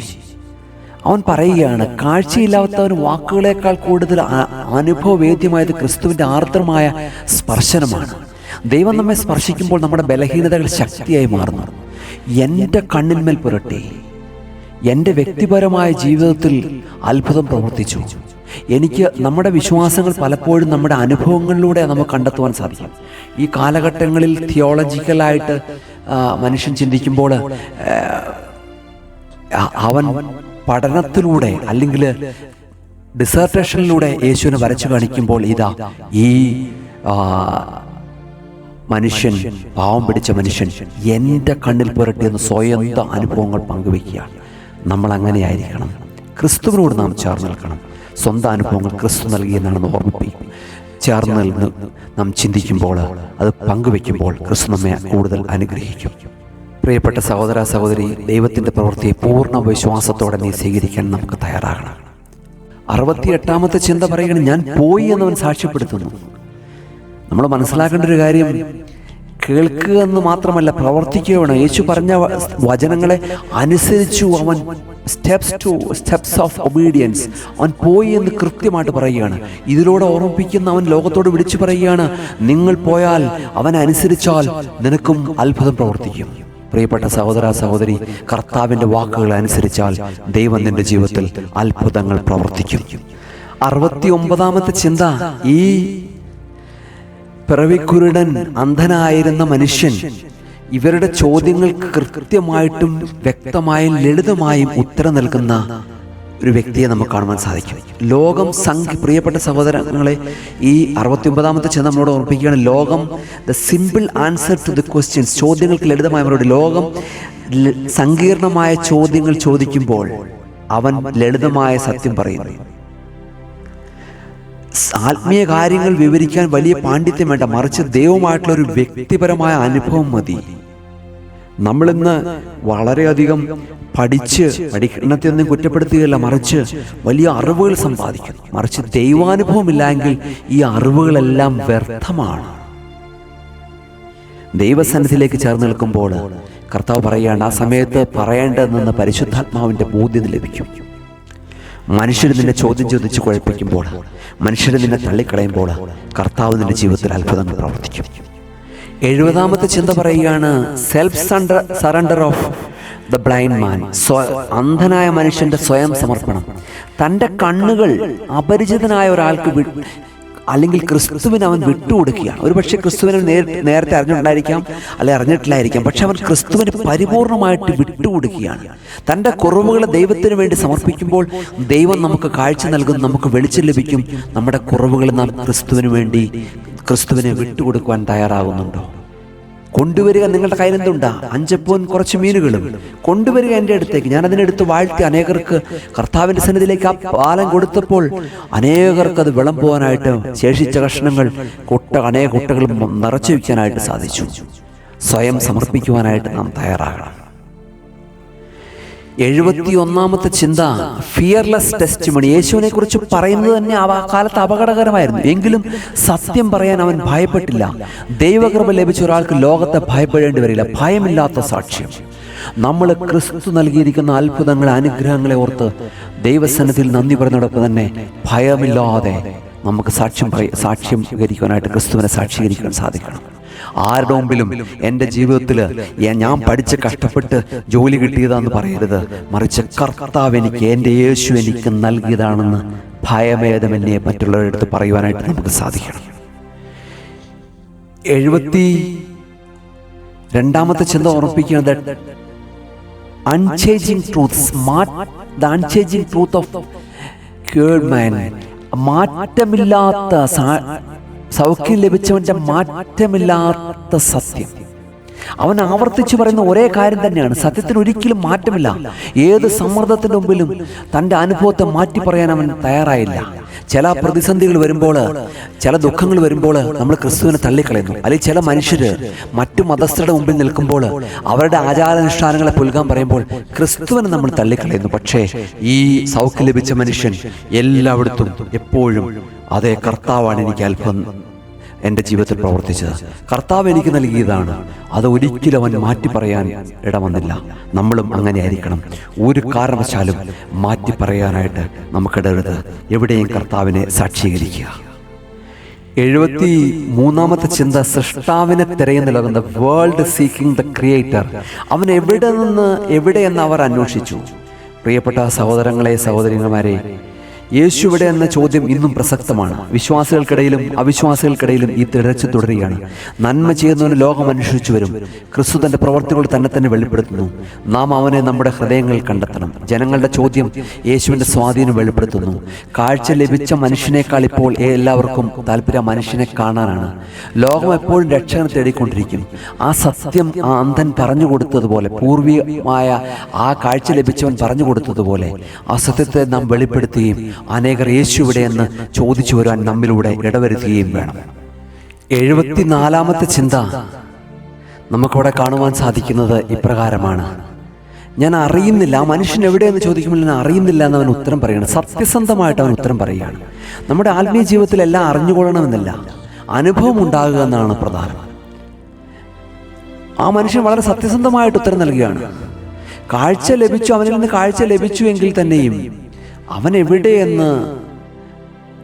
എവിടെ പോയെന്ന് അവൻ അറിയില്ലായിരുന്നു. തനിക്ക് അറിയാത്ത കാര്യങ്ങളെക്കുറിച്ച് അനാവശ്യമായിട്ട് ഊഹിച്ചു പറയാൻ ആ മനുഷ്യൻ തയ്യാറായില്ല എന്നുള്ളതാണ്. പൂർണ്ണമായ ജ്ഞാനം ദൈവത്തിൻ്റെ മാത്രമായിട്ടുള്ളതാണ്. ആ മനുഷ്യൻ തൻ്റെ സത്യസന്ധതയിൽ നിന്ന് ഒരു മറുപടി നൽകി. പ്രിയമുള്ളവരെ, നമ്മളും ഇങ്ങനെ ആയിരിക്കണം. ദൈവസന്നിധിയിൽ സത്യസന്ധരായി മാറുവാനായിട്ട് നമുക്ക് സാധിക്കണം. 75-ാമത്തെ ചിന്ത നമ്മളോട് ഓർമ്മിപ്പിക്കുകയാണ്. ക്രിസ്തുവിൻ്റെ എളിമ നമുക്കിവിടെ കാണുവാൻ സാധിക്കും. അത്ഭുതം പ്രവർത്തിച്ച യേശു അവിടെ നിന്ന് മാറിപ്പോവുകയാണ്. ലോകത്തിൻ്റെ കൈയടിക്കും പ്രശസ്തിക്കും വേണ്ടി അവൻ കാത്തുനിന്നില്ല. നന്മകൾ ചെയ്യുമ്പോൾ ഈ കാലഘട്ടങ്ങളിൽ ഒരുത്തിന് ഒരു നന്മ ചെയ്തു കഴിഞ്ഞാൽ അത് കൈയടിക്കും പ്രശസ്തിക്കും വേണ്ടി മനുഷ്യർ എത്രയധികം ഓടുന്നു, ഫ്ലെക്സുകൾ വയ്ക്കുന്നു, പള്ളിയിൽ പല പ്രാവശ്യം വിളിച്ചു പറയപ്പെടുന്നു. യേശു ക്രിസ്തു ചെയ്തത് നന്മകൾ ചെയ്യുമ്പോൾ പ്രതിഫലമോ പോഴ്ചയോ ഒന്നും ആഗ്രഹിക്കാതെ മാറി നിൽക്കുവാൻ ക്രിസ്തു നമ്മളെ പഠിപ്പിക്കുകയാണ്. നമ്മളും അങ്ങനെ ആയിരിക്കണം. 76-ാമത്തെ ചിന്ത, A new test of fight, വിശ്വാസത്തിൻ്റെ പുതിയ പരീക്ഷണം. കാഴ്ച ലഭിച്ച ഉടനെ തന്നെ അവൻ ചോദ്യം ചെയ്യപ്പെടുകയാണ്. തന്നെ സൗഖ്യമാക്കിയവൻ കൂടെയില്ലാത്ത നിമിഷമാണ്, ഒറ്റയ്ക്കാണ്. പ്രതിസന്ധികളിൽ ദൈവം കൂടെയില്ലാന്ന് തോന്നുമ്പോഴും അവൻ നൽകിയ നന്മയിൽ ഉറച്ചു നിൽക്കുവാൻ നമ്മളെ പഠിപ്പിക്കുന്നു. കർത്താവ് അവൻ്റെ കൂടെയില്ലായിരുന്നു, എന്നിട്ട് അവൻ ഉറക്കെ യേശുവിനെ കുറിച്ച് സാക്ഷിക്കുകയാണ്. കാഴ്ച ലഭിച്ചവന് ലഭിക്കുന്ന ഏറ്റവും വലിയ അവനെ ആളുകൾ പുകഴ്ത്തില്ല, അവനെ വീണ്ടും ചോദ്യം ചെയ്യപ്പെടുകയാണ്. ദൈവം നമ്മുടെ ജീവിതത്തിൽ അത്ഭുതങ്ങൾ പ്രവർത്തിച്ച് നമുക്ക് കർത്താവ് നമ്മെ വഴി നടത്തുമ്പോഴും നമ്മൾ മനസ്സിലാക്കണം, സമൂഹം ഇങ്ങനെയാണ്, അവർ ചോദ്യം ചെയ്യപ്പെടും. പക്ഷെ ആ അന്ധനായ ആ കാഴ്ച ലഭിച്ച മനുഷ്യൻ ക്രിസ്തുവിനെ സാക്ഷിച്ചതുപോലെ നമുക്കും സാക്ഷീകരിക്കുവാൻ സാധിക്കണം. 77-ാമത്തെ ചിന്ത, ദ മാൻ സ്റ്റാൻഡിങ് അലോൺ, ആ മനുഷ്യൻ ഒറ്റയ്ക്കുള്ള സാക്ഷ്യം. ഗുരു കൂടെ ഇല്ലാത്തപ്പോഴും ശിഷ്യന്മാർ അവനെ സാക്ഷ്യപ്പെടുത്തുന്നു. നാം ലോകത്ത് ഒറ്റപ്പെടുമ്പോഴും ക്രിസ്തുവിനെ കുറിച്ച് സംസാരിക്കാൻ ബാധ്യസ്ഥരാണ്. ക്രിസ്തുവിൻ്റെ അഭാവത്തിലും ക്രിസ്തുവിൻ്റെ നാമം ഉയർത്തിപ്പിടിക്കുക, അതാണ് യഥാർത്ഥമായ ശിഷ്യത്വം. ക്രിസ്തുവിനോട് ചേർന്ന് നിൽക്കുക. ആരും കൂടെയില്ലെങ്കിലും ക്രിസ്തു നമ്മുടെ കൂടെ ഉണ്ടായിരിക്കണം. ഒരു കുട്ടി ടൂർ പോവുകയാണ്.